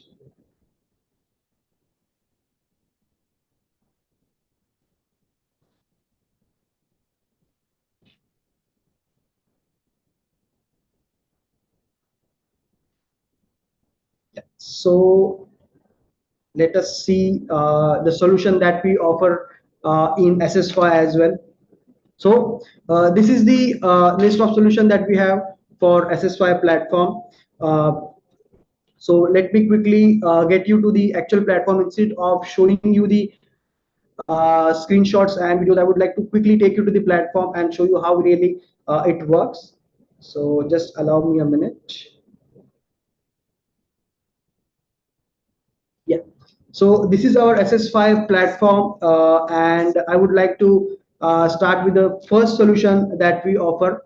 And again, for the Assessfy platform as well, we have three major stakeholders, as we discussed for the campus recruitment process: the recruiter or employer, the university, institute, and the third one is the student and candidate. Correct. So we have tried to take or get all these three major stakeholders to a single platform and offer this solution to them, and we have solution for all these three stakeholders. So to start with, first, as a student, we say that Assessfy will help you to get job ready or to get your campus recruitment ready. For that, you need to have a continuous assessment, and you need to have the mock interview preparedness as well for that. So here we offer this solution to you, that is the mock test library. And as a student, I have a complete freedom to go through this mock test library and select the assessment according to my choice for whatever subject or whatever course that I'm looking for, whatever subject that I'm looking for. I can do a search here simply. Just to take an example of again a Python developer, I can just do a select here, and on the choice of my assessment, I can do a select for what type of assessment that I'm looking for: a coding assessment, or interview viva assessment, aptitude assessment. So this way I have complete choice with me, and I can go ahead and do that. So the idea behind providing this solution to a student is that they can do much number of assessments, assignments, and get themselves ready, correct? And top of that, we also have the auto grading solution for each assessment, for each question, with a personalized feedback. So as a student, I no need to worry, or I no need to have to wait for my faculty members to go through that evaluation and provide me the results. I can go through the assessment, I can get the results on the spot. And on the top of that, using the personalized feedback, I'm going through the learning as well. So if you have heard a statement in the panel discussion, learning with the assessment, so same tagline that we are using here. As a candidate, I have the complete option to go through the assessment and do the learning. So let me quickly show you some results that we have generated with this platform, so that it will give you an idea how our platform really works. So to start with, I would like to start with the coding assessment first, and then I will go to the respective other assessment. So here is the answer sheet of one of the candidate, correct? So if I scroll down, you will see I believe it is a coding assessment with the code questions. So here is the question, and here is the problem statement, output format, input format, correct? So if you see the format of the questions that we have used in our library is the exact replica of the question set that is generally be used in the used by the recruiters in the campus recruitment assessment. So we have tried to give that complete same feel to the students. So if I more scroll down, you will see this is the answer, or it is code written by a student, correct? And if I more scroll down, this is the auto evaluation done by our system, wherein it has given the feedback to a candidate, like what good they have done and what is the exact scope of improvement is required for that particular question.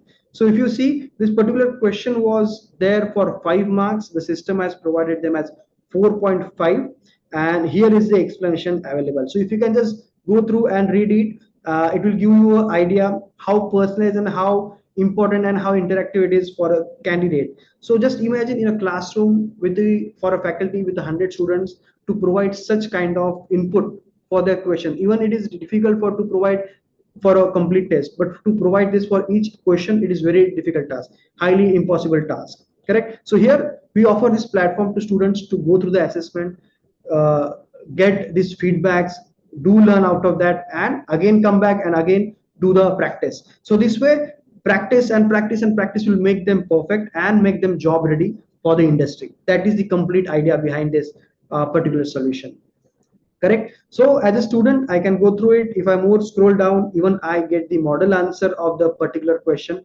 So I get the learning, whatever wrong I have done, I can get that from the improvement part. What best I need to do, I can get from the model answer and get myself prepared, correct? So this way, for each question that I'm going through, I will get this kind of gradings, I will get this kind of explanation, improvements, and the model answer, correct? So this was it for the coding kind of assessment, correct? I would like to jump to the another type of assessment that we have, that is the mock interview preparation. Again, it is a very important assessment, because just imagine as a student, if I want to get myself ready for the placements, I need to do a rehearsal, correct? Because in the interview, there will be questions thrown on my, and I need to get myself ready. So here we offer this mock interview preparation platform, wherein again the concept is same. I need to record the answer. So let me quickly make you hear this audio. So this is the answer recorded by the candidate. I will just try to wind up quickly. A hash table is a data structure that stores key value pairs. It uses I'm just stopping the answer. So this was the answer recorded by the student, and what a system does here is it will convert, or it will transcript that audio to a text, okay, and again it will send to our AI, and our AI will do the evaluation onto that, correct? And it will provide the gradings with the explanation and the scope of improvement, correct? Okay. So again, Purvesh, thank you. But I think we are running over the time. Yeah, sure. Yes, so let us take the questions from the audience, and if any university or any professor specifically would like to see the demonstration, they can set up the time with you. So any questions from audience?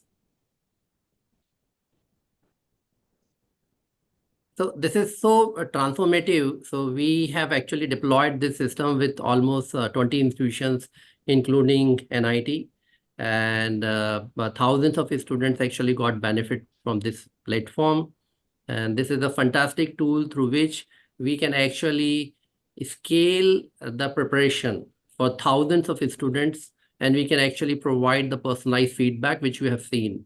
And if at least in this part of the world, I have spent like academic 30 years, we do not have the habit of giving the written feedback. And I think this can really transform the journey of a learning by providing the instantaneously written feedback. And that can really prepare well students on number of assignments, number of mock tests, whether it is a technology, whether it is a various business function areas, or whether it is an interview in very personalized fashion. Because of the time limitation, otherwise Purvesh must have shown you that yes, you can also get a recommendation at a cohort level. At an institute level, if you have 30,000 students or 500 students or 50 students, you'll get the insight about how this entire cohort of 10,000 or 5,000 students are doing, what skills they are strong at, what skills they are weak at a topic level.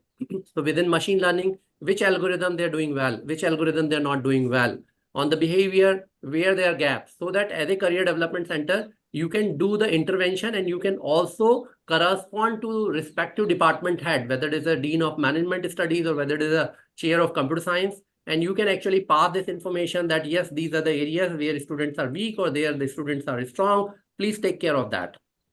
You can actually, in real time, you can take the feedback from the industry and incorporate into the curriculum. So it is an enterprise great platform, and we have rolled out this platform across the globe. Anita, over to you. Let's start the second panel.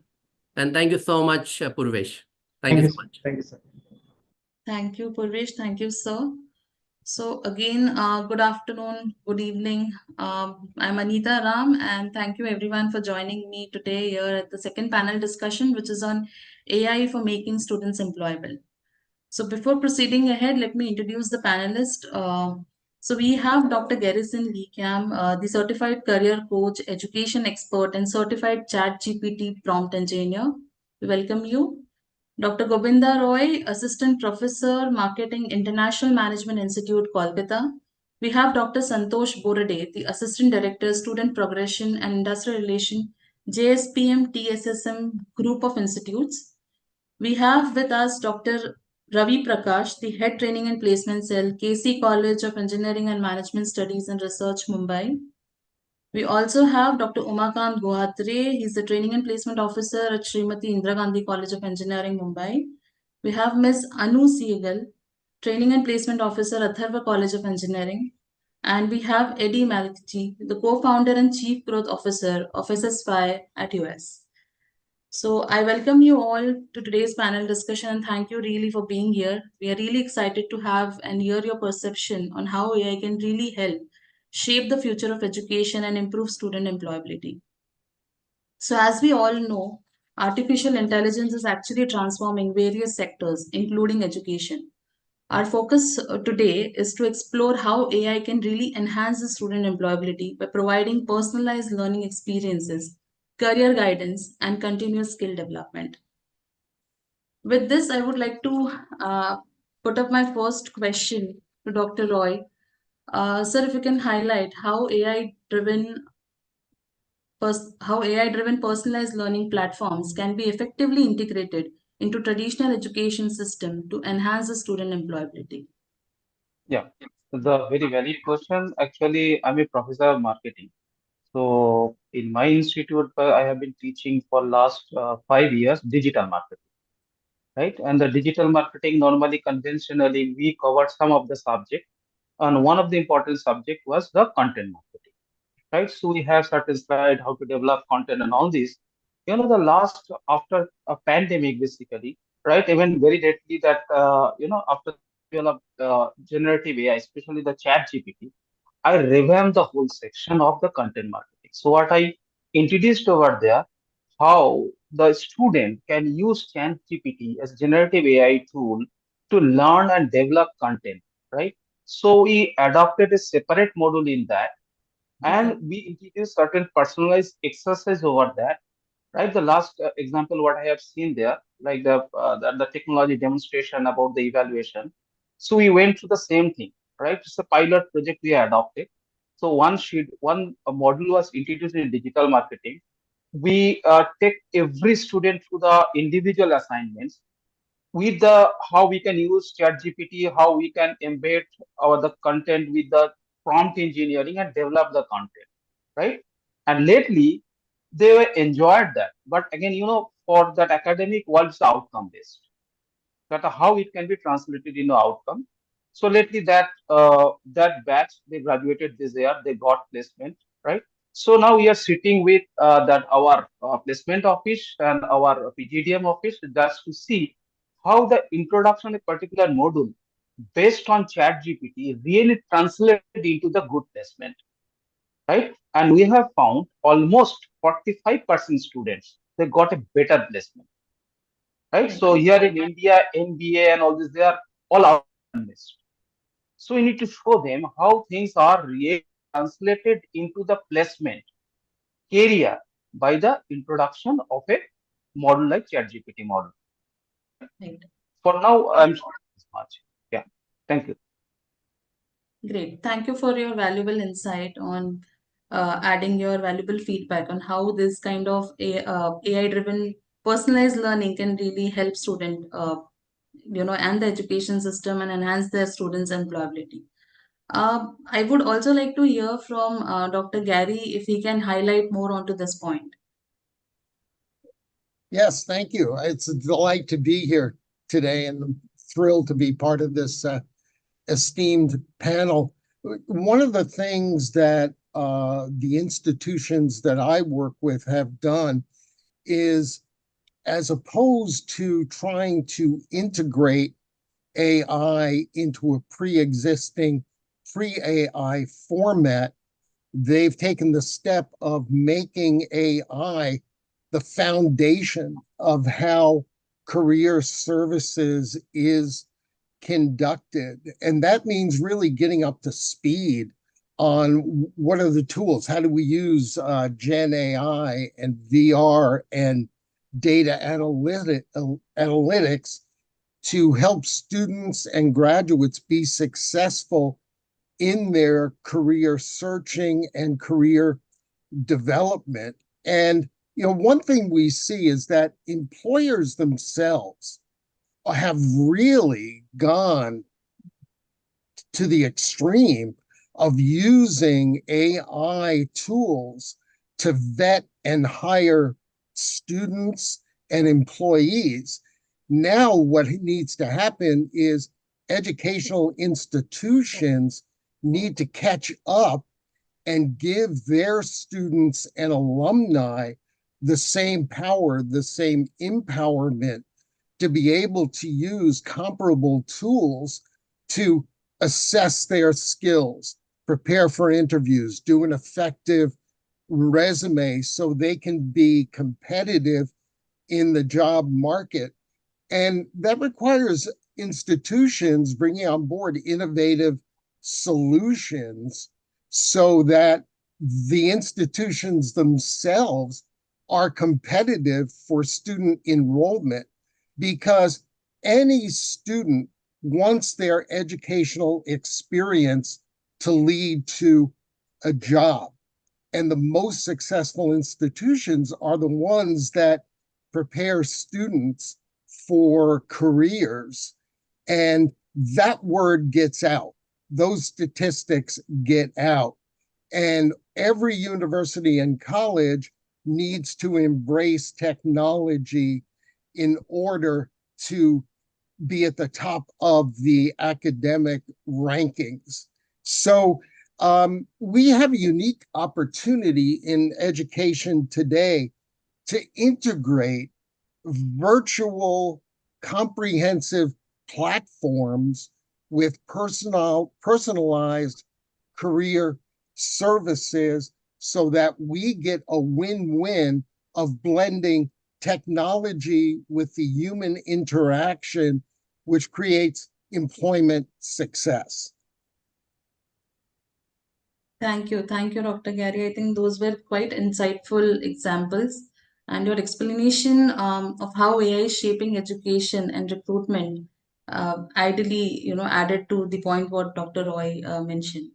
So I would now also like to hear from other speakers on the same point, So if Dr. Borade can add his point of view. Yeah, good evening, namaskar to Madam Anita Ram and all the fellow panelists.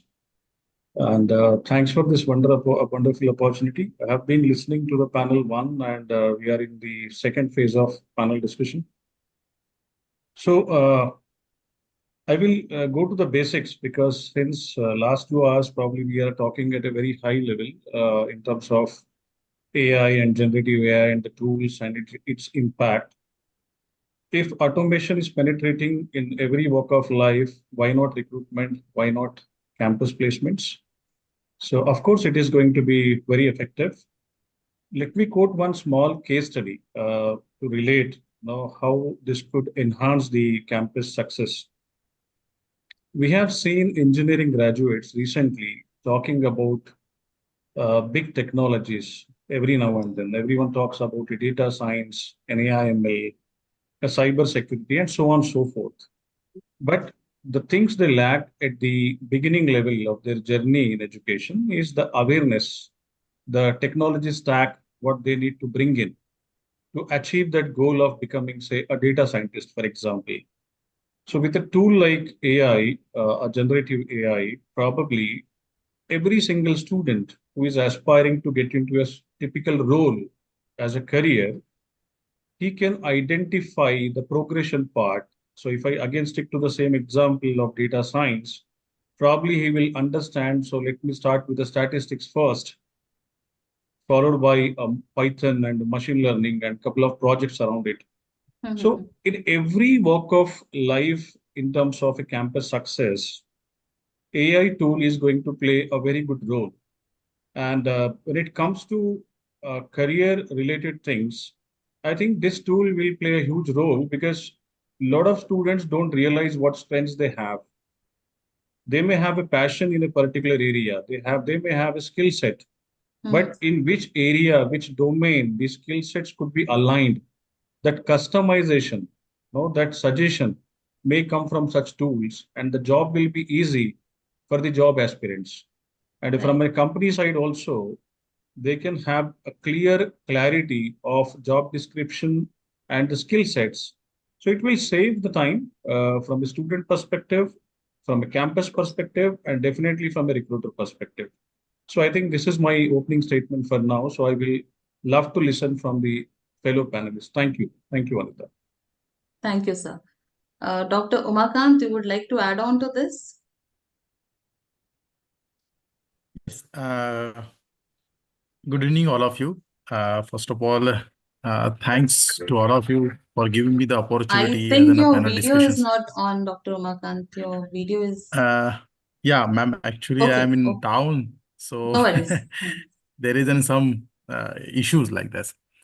So, as a discussions panel, the topic is very nice. The impact of the generative AIs, that is, these enhancing the campus recruitment for the career success. So actually, I am working here in last some periods as a training and placement officers in my engineering institutes. So as an engineering institutes, we have facing a lot of problems as we work as a TPO, here training and placement officers. So basic way, when we can interact the students, the data management, it is a very big challenge for us. So tracking of the students, it is very important, but it's very tricky, even though some time period is going on.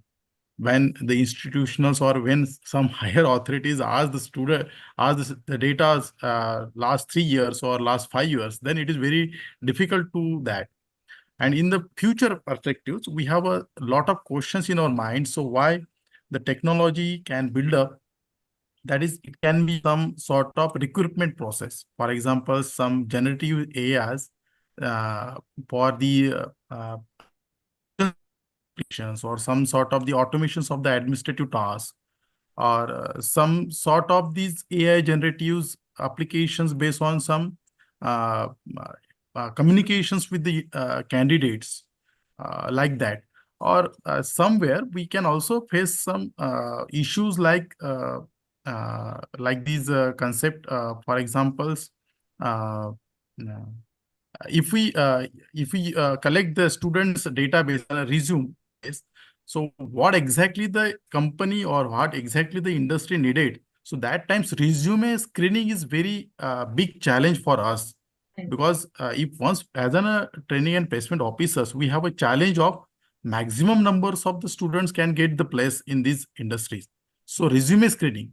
So in my mind, so every times can AI powered tools can something like this analyze or screening these hundreds of the resume in that way that can identify the most suitable candidate based on the predefined criteria. So that can be some sort of reduce the workload from our sides as an our team. And second thing is that some sort of the chatbots, they can be directly, we can communicate the so many HRs in our alignment in day to day. So as our roles is it is a 24/7 roles. So as in our scenario, I am working with one of the institute like some with the tier 3 and tier 3 level, so that we can also adapt some technology that can virtually assist. The technology can help our workload is very easy. So that manners we can use softwares as on a technology basis. So basically, these are my questions. I am a panelist, but I have a lot of questions in my mind. So how we can utilize this one? So that is my sides. So I think our panelists or our expert have these questions and they can get the solid. Great to hear from you that, Romakant. Yeah, We also have before one more. Before this means this section, that is the training and placement sections. I am working at section, so that is very different. And training and placement section is a different. So that is very difficult task to students and connect the outside the HR peoples in the same way. right. So yeah. I believe we also have Dr. Ravi Prakash with us. Sir, if you can just turn on your video. Meanwhile, Ms. Anu, if we can hear your perspective, your point of view on this. You're mute. You're mute. Yeah. Am I audible now? Yes, you are. A very good evening to one and all present here. And it is a very good platform. The topic is really very good, which is really, I'm interested in that. As it is reduced using the artificial intelligence. The most important thing is that it is very beneficial to everyone. If we are talking about the perspective of the students, teachers, faculties, the training and placement officers, and the HR, because it's reduced the efforts, the amount of efforts. Second, it is very useful for the job matching. As Santosh sir, Umakant sir, they have already told that it is a very huge task for skilling or for segregation of the students according to their skill set. By the help of this job matching, by the utilization of this artificial intelligence, we reduce the efforts. And we can focus simultaneously with the upskilling and enhancing the student skill, so that most of the students they placed, because being a training and placement officer, our motto is to place everyone. Right. So by the help of this artificial intelligence, the students get more opportunities as per their requirement. Second, if there is a platform for the mock interview preparation, because we have started the mock interview preparation in person, but it is a platform for the artificial intelligence. The students get not hesitate to do the practice twice or thrice, and in the last they get the confidence and the proper words which the HR can use to enhance to elevate their career. Right. Very well added. So we have heard almost everyone on the pointers, on how really AI can make students employable, how value it can really add. So let me add, because we have a combination of professors as well as a training and placement officer here with us. So let me quickly ask you another question, that what are the challenges what you all must have faced, implementing this AI into your institution when it came to make the student, job ready? So I would like to hear that from each one of you. So Dr. Roy, if you can add, like being a professor, how it went in your institute when you have to really use AI tool so that it could be, given to the students and make them more ready for the job. Okay. Generative, thank you. Very valid question. Actually, I have taken as a demo exercise in my class, right? So class is about the personal branding, right? So personal branding is online branding. That's a part of your CV, right? And LinkedIn profile is a CV, online CV, right? So I asked them, using ChatGPT, can you develop as with the last session, you have seen the description of a profile, right? It's a 2-3 sentences, right? To develop a 2-3 line initial briefing paragraph, right, about your profiles. So ChatGPT is, so you start using this. Out of almost 80 students, I find 2 are good. We can take it an average, but most of the things, right, all are generic statements. So tools are there. Challenges we face, how to use that. Right now, it comes to the demo part, right? How they can write. There are certain steps I demonstrated. And then I start with my own profile. As a marketing professor, right? I have my LinkedIn profile. So I know who could be the same similar kind of profile on LinkedIn, right? So when I go to LinkedIn, being one sample profile, and I use 4 prompts, because for any web-based interface like ChatGPT interface, if you don't give proper prompts, just writing something, it's a garbage in, right? So I use a sample LinkedIn profile, use 4 prompt and related skill that is suitable to my profile, and right, it gives a really very honest outcome. So now I ask 2-3 students now do in a class, right?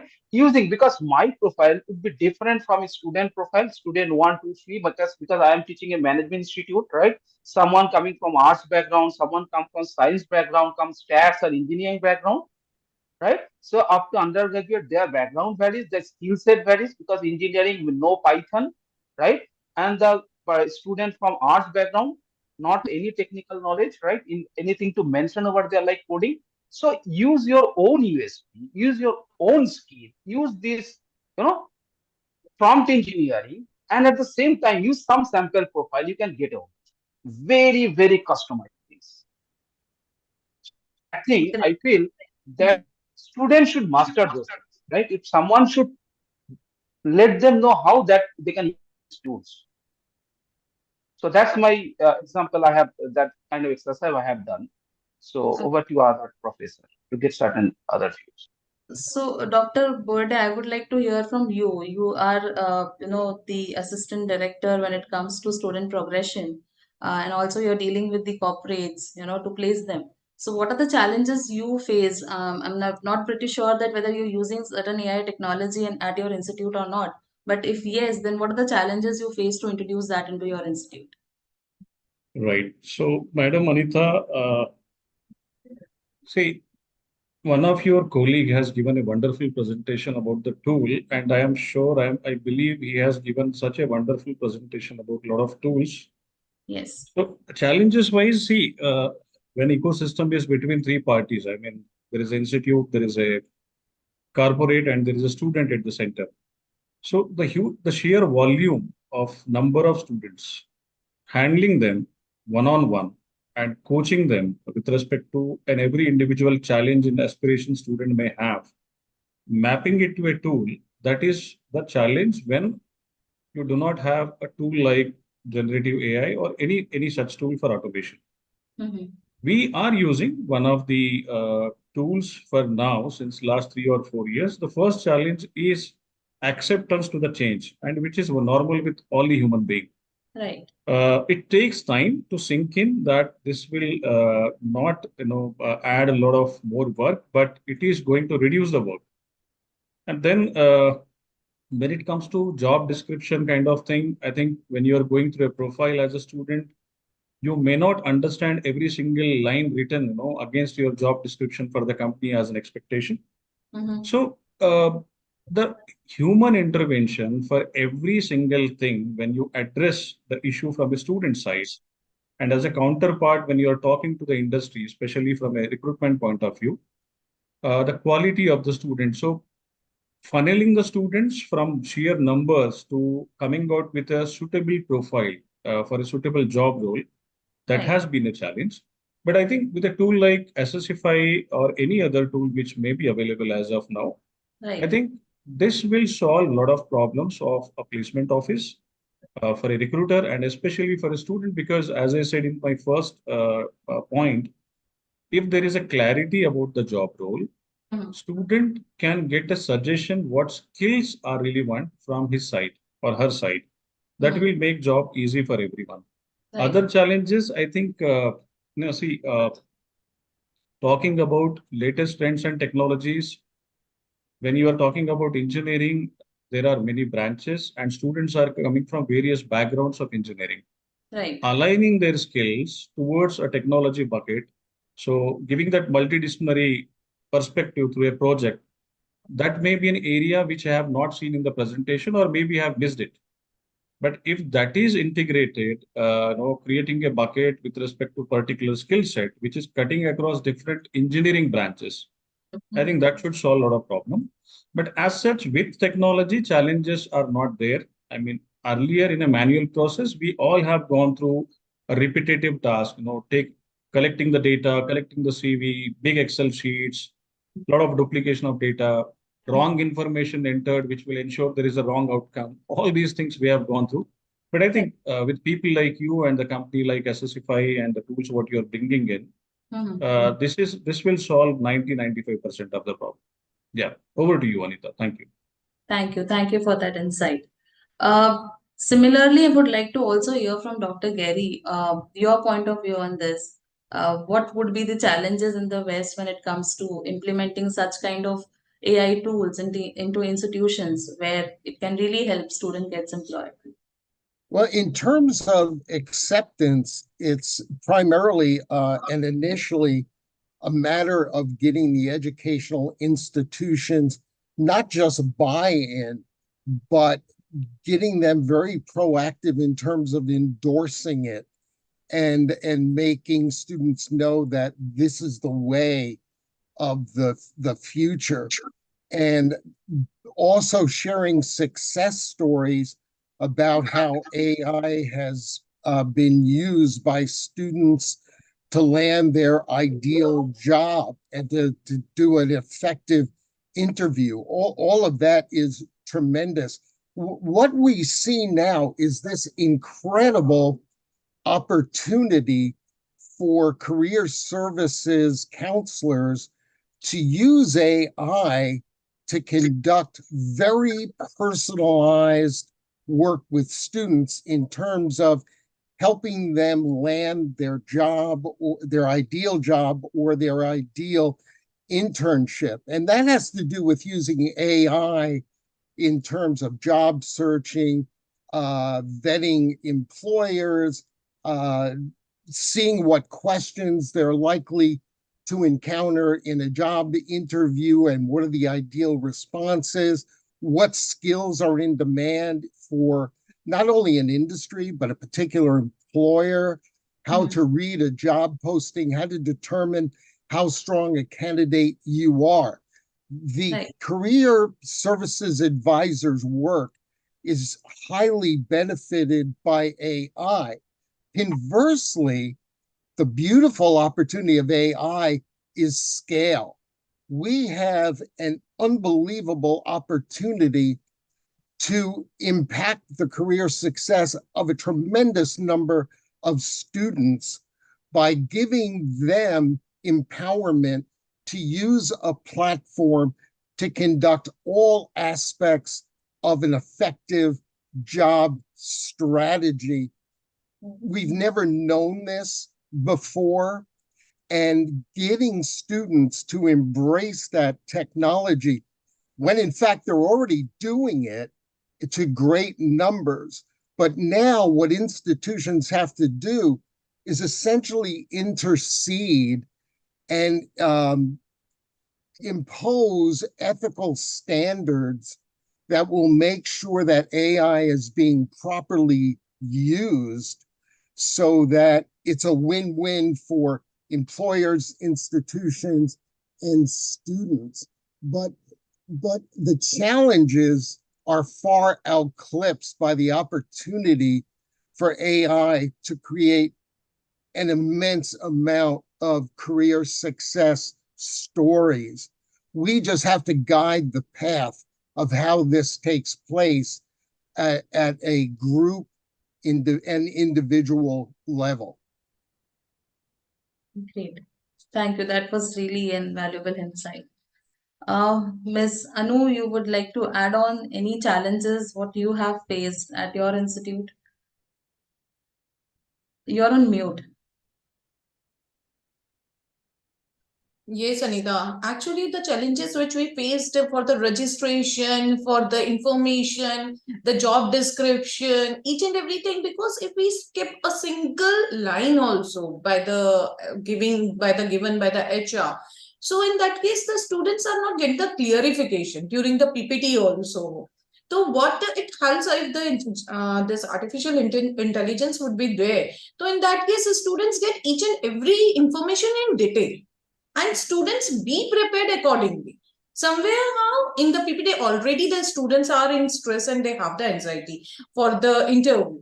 But by the doing all these things, taking a help from the platform, from the artificial intelligence platform, those students get the awareness of each and everything, and they do the practice by the help of artificial intelligence. Great. So I think we have heard about a lot of challenges what most of the institute have faced to introduce AI to really help them get their students employable. I would now like to come to Eddie. And my question to you, Eddie, would be that how do you really perceive AI's impact on the current and the future job market? And what strategies should any educational institute adopt to prepare the student for this changing landscape? Your viewpoints on that. Thank you, Anita. And I'm happy to be here. I'm co-founder of Assessfy and chief growth officer here in the US. And, you know, to answer that question, I do want to reference a quote by an author, Joanna Maciejewska. It's been going on LinkedIn. I don't know, I'm sure many of you have seen it. In that she said, I want AI to do my laundry and dishes so that I can do art and writing, not for AI to do my art and writing so that I can do my laundry and dishes. And in essence, she's expressing this preference for using AI to handle mundane tasks, allowing her more time to focus on her passion and creative pursuits. So I think that effectively captures just how AI is transforming the current job and the future job market. So for example, AI automates routine tasks far more efficiently than humans can. So think in areas like data entry, think in areas like customer service or manufacturing. And of course, we're seeing job displacement in these areas as a result. This is expected. And, you know, even the most positive changes often bring some disruption to the existing ways. So, but this is also progress in the long run because it's freeing up human workers so that they can focus on more complex and creative tasks, which ultimately enhance productivity and job satisfaction. In other areas of work, AI is simply improving human capabilities. So jobs that require more emotional intelligence, creativity, and problem solving are being actually complemented by AI, not replaced. So for example, fields like healthcare, finance, education, AI is helping providing insights, predictions, and even supporting for decision-making, which leads to better outcomes. But still, the idea is the same in that AI is being used to handle mundane aspects of their job so that they can focus their attention on tasks that require more human creativity. In addition, we're seeing the creation of entirely new industries and jobs as a result of AI. And there seems to be a growing demand for professionals skilled in AI technologies. And to support my statements here, The World Economic Forum reported that it's estimated that AI could create, I think, 97 million new jobs globally by 2025, which is offsetting the 85 million jobs that might be displaced by automation. And then when looking at the US specifically, McKinsey projects that AI could create around 20 million new jobs by 2030, particularly in fields like healthcare and finance, education, information technology. So with that said, I think education is going to have the greatest impact in preparing people for this changing landscape. As far as strategies go, I think it's pretty crucial that educational institutions foster industry collaboration through internships, projects, and job placements to provide that practical experience. I also think that enhancing learning outcomes and ensuring graduates are job ready in a competitive market is equally crucial, and that's where integrating AI-driven educational tools into the curriculum comes in as a powerful strategy. That's exactly what my team and I are doing at Assessfy. We have an AI-powered platform that features auto-grading and personalized feedback for the coding assignments that assesses performance at the granular level and offers insights on what was done well, along with areas for growth and personalized advice for improvement, which is helping each student identify their strengths and where they can grow. In turn, this gives back more time to the professors so that they can focus on teaching and mentoring, as well as enhancing learning outcomes for students. And additionally, Assessfy platform provides mock assessments that replicates tests from leading companies, aptitude mock practice tests that focuses on reasoning skills that are pretty crucial for analytical and problem-solving roles, as well as AI-powered mock interview practice that provides students with a complete preparation experience. So this is bringing a significant benefit to career centers' recruitment rates with the universities we're working with. And in turn, the recruiters are getting better prepared candidates with fewer interviews. Thank you. Thank you, Eddie, to add on what even Assessfy is doing actually in this field. Dr. Gary, would you like to highlight onto Eddie's point? I think Eddie made some terrific points. Kudos to you, Eddie, for sharing all of that. And it does underscore just how important embracing AI is in terms of, like Eddie was saying, the number of new job opportunities that we're going to see in a relatively short period of time.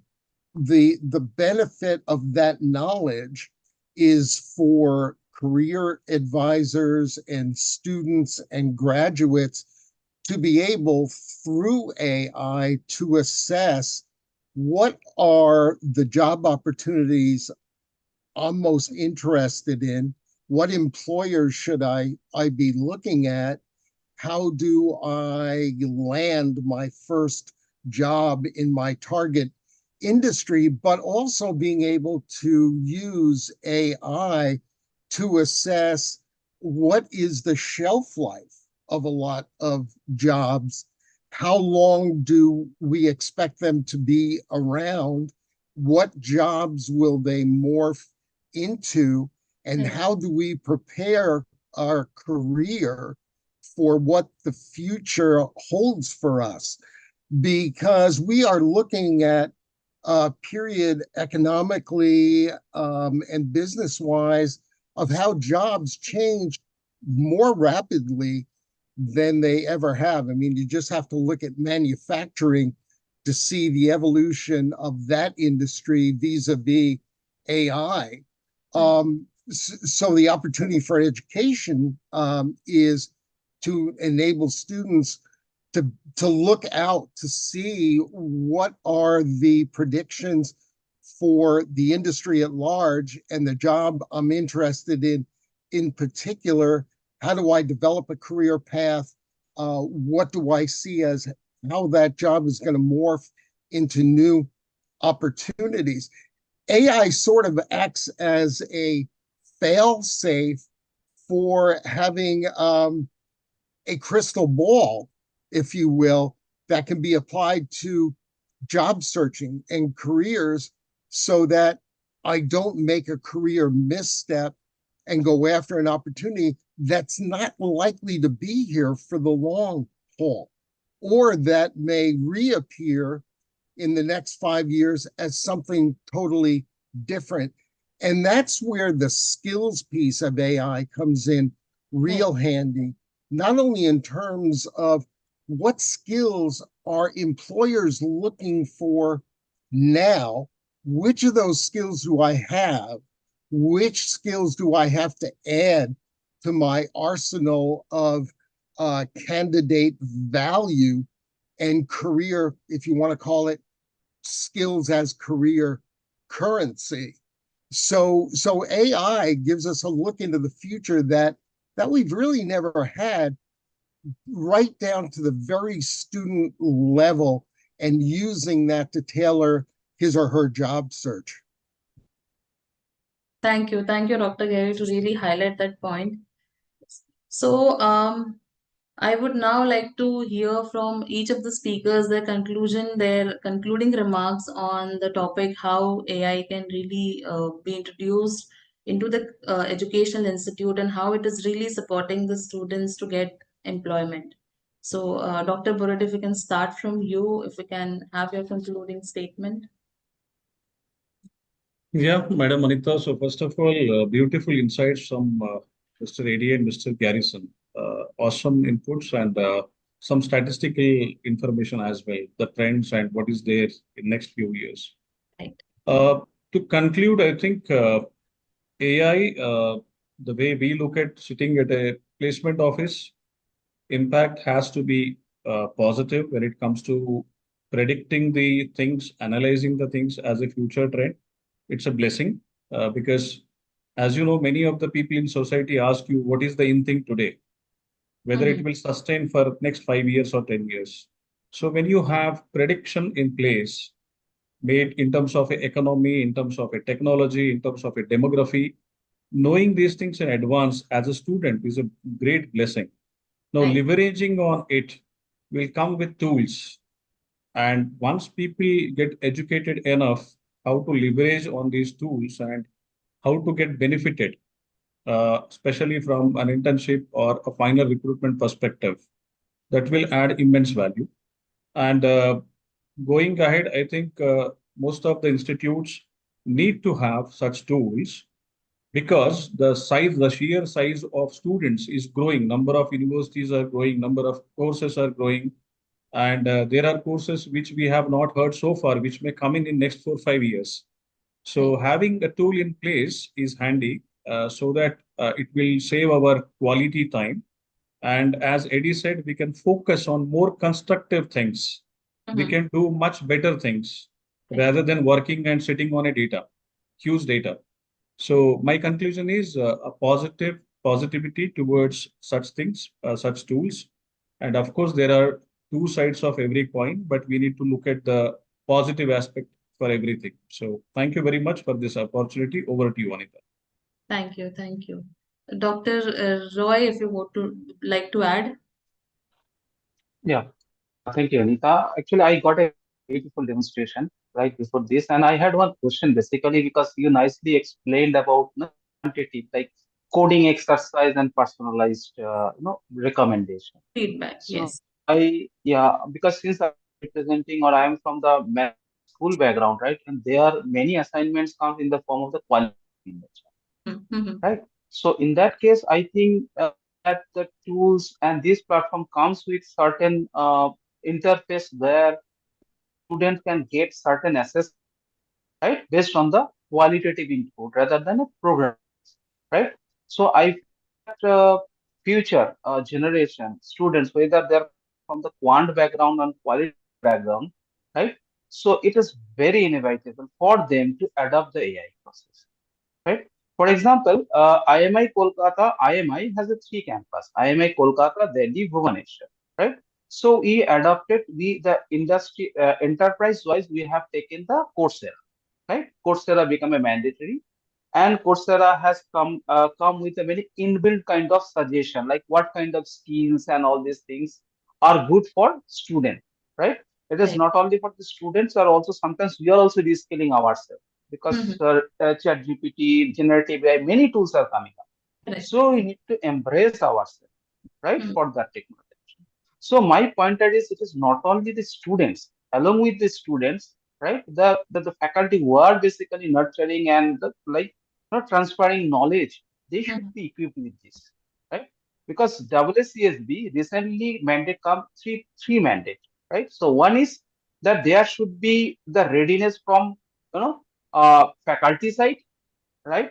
And along with the faculty readiness, then they should establish this kind of culture across different verticals. Like same thing is going on at IMI Kolkata, right? We started these things and digital marketing. We are going into the HR and all this. At the same time, the third pointer WCSB is emphasized they can get help of the external parties, right? Like your platforms, right? Because here we are not a technology enabler because we are an education institution. Right? So that here, that this Assessfy and all these are the enabling platforms.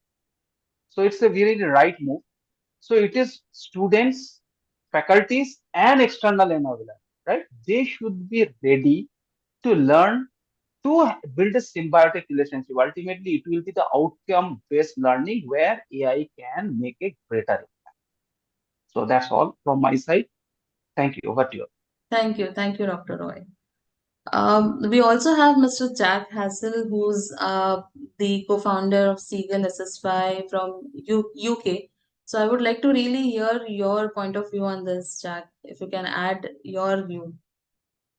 Yeah, sure. I mean, I've not only I'm a co-founder of Assessfy and Seagull, but also had the fortune to sit on a few of these panels now, and certainly both panels today. And a lot of what's said, in and around the challenges as well, is we're looking at it very high level. And I think where I'm fortunate enough to spend most days talking with both institutions, in faculties, professors, the careers teams, as well as corporate recruiters at the same time, I think a lot of my job is, how do we make it practical?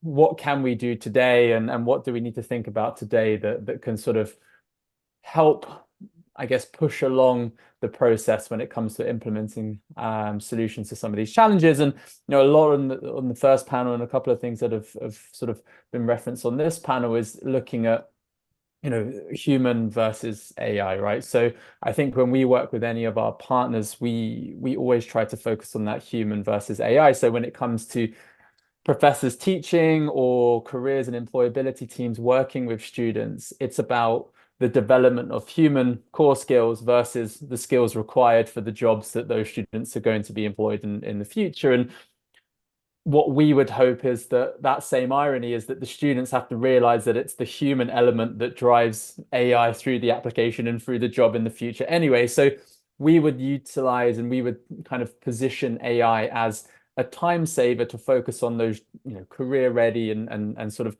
live job ready skills, whilst professors, careers teams focus on the development of those kind of key attributes that they need to sort of be ready for employment and future career paths. And likewise, when we work with the actual corporate recruiters as well, AI can do many things, and it can really simplify the application and the recruiting process for a corporate. But we would never advise, and we would always advise not to be naive enough to think that they shouldn't be present for human interviews and have that human kind of interaction with the candidates, so that they can really test those core skills. They can have the assurance that they're coming in ready to go and have the skill set for the job, but actually, are they right culturally for that particular position, and so on. So I think the mindset switch is that AI should be there to take the mundane task, as Eddie mentioned, while they focus on those sort of human elements that will then drive. I think another thing to consider is actually what we want to focus on is the collaboration and the consistency across the journey when it comes to a student, right the way from education through to employment. So that means that when we see most success when we partner with universities and institutes around the world, across the curriculum, with the professors, with the faculty, with the careers team, and then we have the placement teams. We've got a couple of the sort of the training and placement officers on this panel. It's making sure that the full suite of key individuals across that journey are involved in that, so that the students from the start have that consistency, have the familiarity with the assessments they're set, with the skills that they're required to develop, with that kind of personalized journey, whether that be personalized from an AI tool and then personalized with the human tool as well. And ultimately, I think, the challenges that every member on this panel and the challenges that we see institutions are facing, I can really assure you that the challenges are also being faced on the recruitment side as well. We're talking about making sure that students and candidates are aware of the skills required. But the purpose of our tool is, yes, there are your McKinseys, your PwCs, your Deloittes of this world who invest thousands and millions each year to have these recruitment processes, in place. And even they are aware that it's timely, it's clunky, that there are gaps in the chain. And actually what we're trying to do is help not just those types of employers, but actually your SMEs, your bootstrapping Series B, C companies who aren't aware of the skills required for, a software engineering team that they might need to support a platform development and so on. So we are educating that side as well. And actually, I think where AI can come in, I guess, as a link between the two to support that process is that education standpoint, so that the universities have an understanding, the students have an understanding, but ultimately the corporates have an understanding of the types of candidates they're getting and the needs of that role before they meet them, the candidates, if that makes sense. So, I think, from a practical standpoint, it was just being aware that there are those key points to consider, but then ultimately, let's just use AI wisely and realize that it is a tool to support the processes, but never going to take over the processes if we want to see real success. Thank you, Jack. I think you very well summarized the entire discussion. Ms. Anu, if you have something to add as in your conclusion point. Yeah, I firmly believe that we should go for the AI. This allows us to concentrate on fostering the innovation, creativity, and the performance of the students. More students we can give the employment and the profile which they are looking for. We can generate a very good relationship with the students as well as with the HR.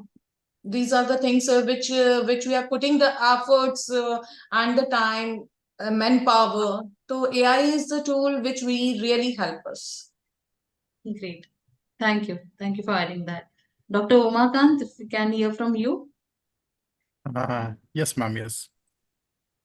Actually, as a role of the training and placement officers, we have seen or we have faced regularly a new challenges as plays the role of the training and placement officers in our institutions, because more challenges we have faced, like some sort of the changing of the rapid technology advancement. What exactly the advantages of what exactly the advanced technologies has to be changes. Some sort of these job market changes, some sort of these challenges, including the skill gap of the students. What exactly we can prepare the students as a market job perceptive training period, because we have playing the roles, two basically roles. One is the training officers role and the second is the placement officers. We have both the balance in between, one balance with the students and second balance with these industry perceptives. So it is very difficult to manage these two things. And nowadays we also engages one more task like the internship. So as a training and placement officers, we have three basic roles. One is the training, second is the placement, and including in the vacation period, we also playing the internship role. And entire this process, we have very less time to manage everything, because even though we can playing this we are playing these roles in a private institution. So as in a private institutions, we have some sort of I'm very free to say that we have some sort of the limited budget also, because as an institution, some budgets for the training and placement activity, it's some restricted resources. Right. So as a daily point of view, and I really daily think about that, one platform which is possibly provide training, some sort of courses, some sort of workshops. If I need some sort of people from industry, so why cannot they can join one platform? They can take virtual interviews like that. I have regularly questions about that one.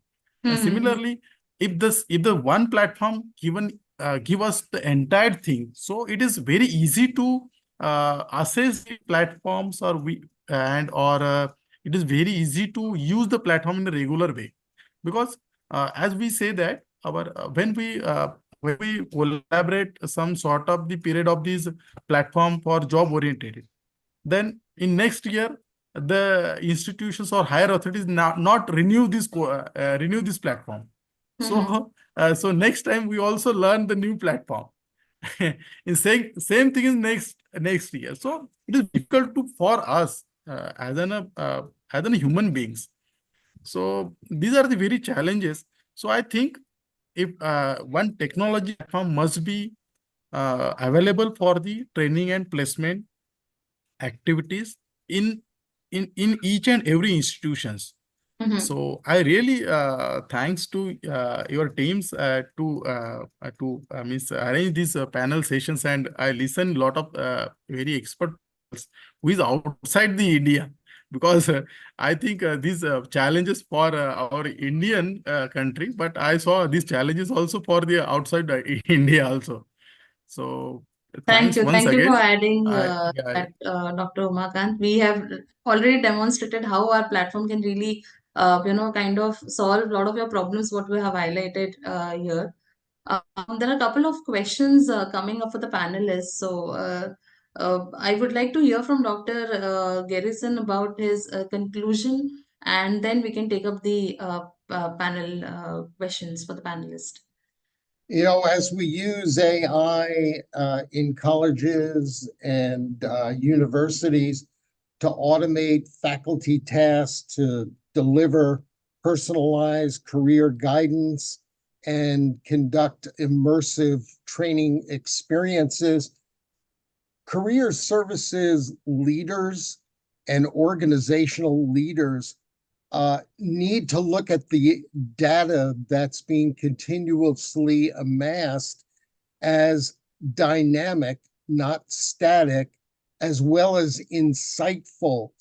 And we need to become better marketers and better PR people based on what we're learning from AI at the educational level, because those learnings will be primary motivators for students to engage AI for career searching, but it's also incredibly important data for employers, for industry partners to know the success we're having at the educational institutions.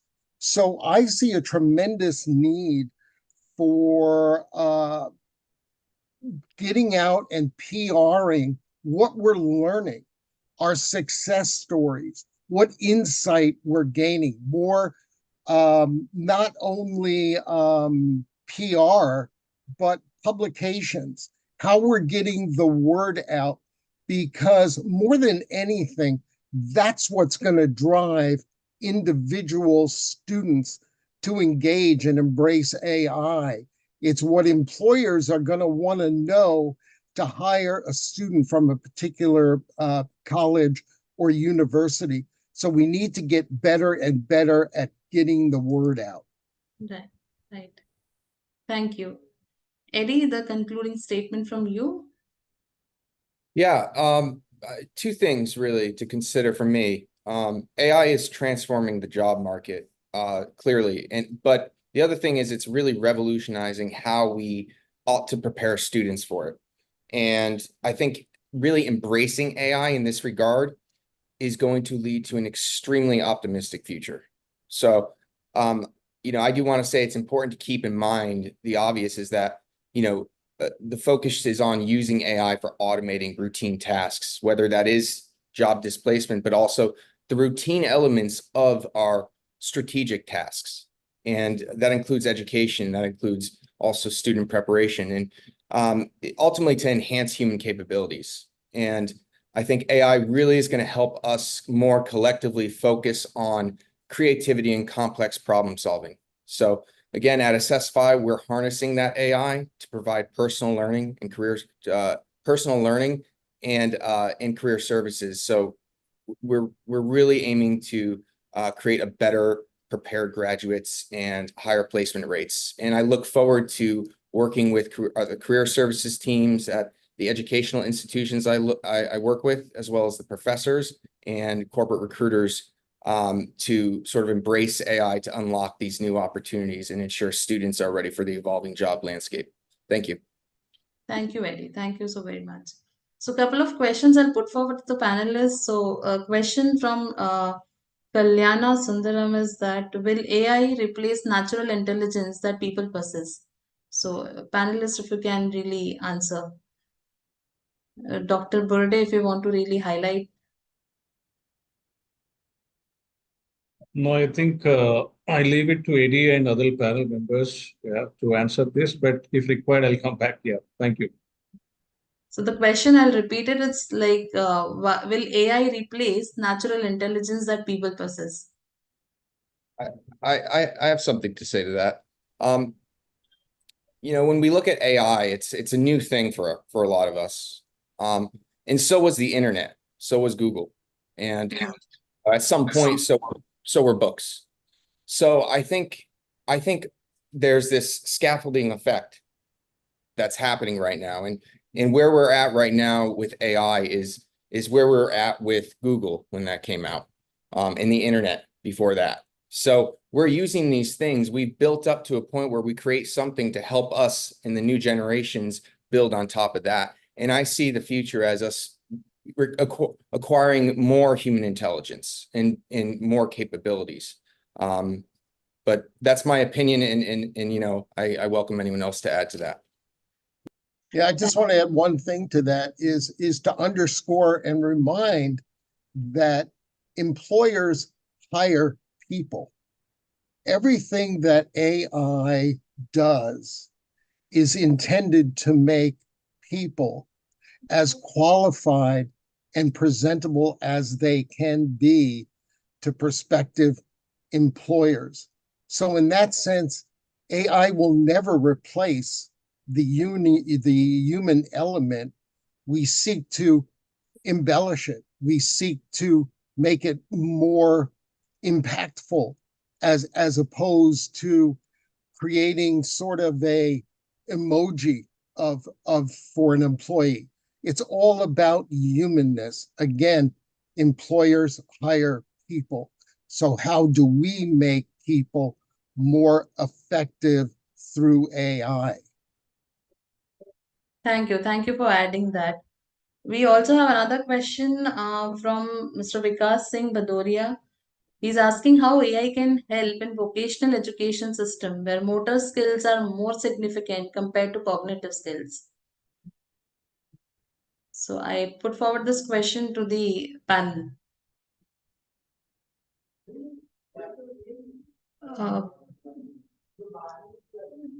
Jack or maybe Dr. Borde, if you would like to highlight something.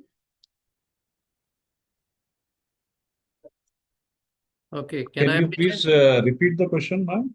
So it's how AI can help in vocational education system where motor skills are more significant compared to cognitive skills. See, AI is not going to replace everything what we feel now as of now and work with. It will simplify a lot of work. And as many of the speakers said repetitively, yeah, the routine task, the mundane task, the repetitive work, what we are doing, which is not giving that opportunity to be more creative on the better aspects. So be it whatever, with motor skill or a cognitive skill, AI is not going to be relevant or not relevant. In a particular context, it will enable us to think better, to solve the problems in more meaningful way. So I don't think it will have any impact. I hope I'm able to give the right context to the answer. Bhupesh, you would like to add something? No, I think Professor Bode has covered. So, see, a motor skill part is a little bit tricky because it involves a lot of physical activity. And there AI alone is not useful, right? So AI need to be accompanied with AR and VR, and there are a lot of successful experimentation wherein you can actually see the entire engine of BMW and you can really repair and in virtual environment, right? And this can really reduce down significantly any kind of risk or physical investment in those kind of labs, right? So, but and anyway, we also need to really understand AI is just like a soul; it requires a body. So, any AI system, including Assessfy, cannot really withstand in a air without a robust software or digital infrastructure. So, this actually anyway works in conjunction with automation, robust software, AR, VR. So that's perhaps my answer. Hope it really answers your question. Thank you so much. Thank you, sir. With this, we'll come to an end to this panel discussion. I would like to really thank all the panelists to join here. Anita, I think there is another question. And Jack, would you like to take? Do we really need AI for campus placement in higher education institutions, or we need digital processes? By Dr. Venkatson. Yeah. Yeah, sure. I mean, to be completely unbiased, I think the two go hand in hand, right? I think the whole point is that we're simplifying the process on both sides. I would say that from what we've seen for what we call sort of university recruitment in the UK for corporates, the why behind and sort of the mission that we're on is to actually free up these, I guess, SMEs in the UK, free up the time so that they can get the right candidates from global universities through the door that are ready-made and job ready for the role that they're advertising. Because the biggest cause of that unemployment or misemployment gap when we talk about students who are graduating from a particular discipline that can't find a role or can't get placed in a job in that particular discipline, is the time that these business owners or the HR managers and recruitment teams within these corporates actually have to screen and filter and find the right matches for their business. So, you know, an automated process through the use of AI or GenAI is a tool that can absolutely accelerate that process. And what we've seen is, you know, traditionally, even larger corporate entities, the average time to place somebody at the moment from a university in the UK is about 90 days. Whereas we've seen in some cases through Seagull, through Assessfy, and through the technology and the AI-based tools that we deliver, we've got that down to 10 in some cases. So I would definitely say that artificial intelligence plays a crucial role in what we call university recruitment here in the UK. I know that we've seen similar cases both in India and the US and sort of the UAE. And ultimately, again, it goes back to starting at the source, so working closely with the universities and stuff, implementing these types of AI technologies and platforms that are single interfaces, you know, and again, this is my unbiased head, so it wouldn't, you know, I'm not talking Assessfy or Seagull, but something that is a single platform that can evolve and scale and tailor to the needs of the partners or the users themselves. So whether that be from a curriculum perspective, whether that be from an L&D perspective, whether that be from a placement perspective, a careers and employability perspective, right the way through to the corporates themselves and closing the gap between the corporates and university relations.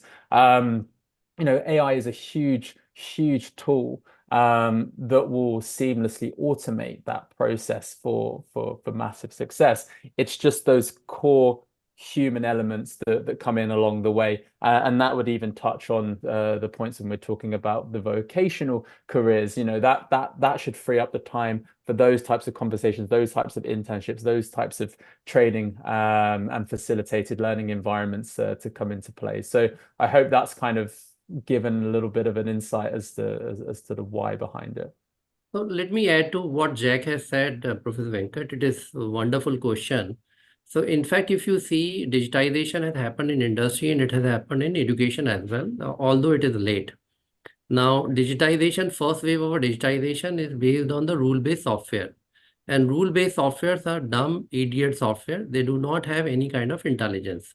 To give you perspective, let's say example, you're reaching out to a corporate. You have, say, 500 employers' data. You send an email through, say, a CRM, which is digital system. And now you haven't heard back from these 500 employers. So maybe you heard back only from 5 employers, but 495 employers have not responded back. As a human, what you will do? You will write a follow-up email. That the human intelligence is. But the first generation digitization or software, they are dumb. They're idiot. They don't understand. If we really introduce the intelligence in the system, they should send a follow-up message to 495 employers. And that is what precisely AI is doing on the top of digital infrastructure, right? So as I said in my previous comment, that AI is like a soul. It is like a brain. It needs a body. So it needs a digital system, right? So now what is happening today, that all legacy systems which has been built, it is being infused with the intelligence. So the answer is you don't require both. You require processes which is embedded into a solid, say, digital processes, solid software, and you have to really bring in a different intelligence on top of that, that it can really start behaving like a human being. Just like I gave a previously example that yes, we have been running the assessment software for last 2 decades. But during COVID period, we brought in human intelligence so that without human, it actually can check whether it is the same person who was started the examination or somebody has taken over. So this is a beautiful question. And I think that all legacy systems need to be either replaced, which Dr. Garrison has commented, or we need to really transform those legacy systems and infuse the AI. But having spent life 3 decades in this technology area, actually following this second path, infusing the AI into legacy system is much more costly than replacing with the newer systems. Thank you so much. Hope, Professor Venkat, this really helps you. Thank you, sir. And thank you all the panelists for joining for this panel discussion. And I would really like to connect with each one of you and really give you a detailed, we can have a detailed discussion on how your problems could be really resolved through our platform. So over to you, Jack. With this, we come to an end of the panel discussion. Yeah, thanks, Anita, and thank you so much for moderating this session. From my own experience, I know these are never easy. I'd just like to say a sort of a formal thank you from the global team and myself, and specifically to the speakers, Dr. Gobina Rai, Dr. Santosh Bora, Dr. Ravi Prakash, Dr. Makanti Gahatra, and Miss Anu Sinigo, as well as my own sort of partner Eddie, and also Gary. Thank you so much for coming in late to join the sessions. I'd also like to say thank you to our academic partners, the Asia School of Data Science, CMI University of Bangalore, the Sumitai Indira Gandhi College of Engineering in Mumbai, and the IEEE Blockchain Bombay section, as well as our event partner, the Aegis Graham Bell Awards. Thank you also to everyone who's attended both sessions, but this session itself. We do hope to see you again at the next event that will be running across July. As Anita said, we do have a formal feedback form that's gone out. That just gives us better insight into how we can shape these events moving forward, but also a little bit more insight into how we can support you guys post-event. And anyone that would like to see specific cases or learn more about how we're supporting other institutes or corporates globally, don't hesitate to drop us a note, and we'll set up some time to speak with you and discuss further. But thank you all. Have a lovely morning, afternoon, evening, wherever you are. And we look forward to seeing you again soon. Thank you so much.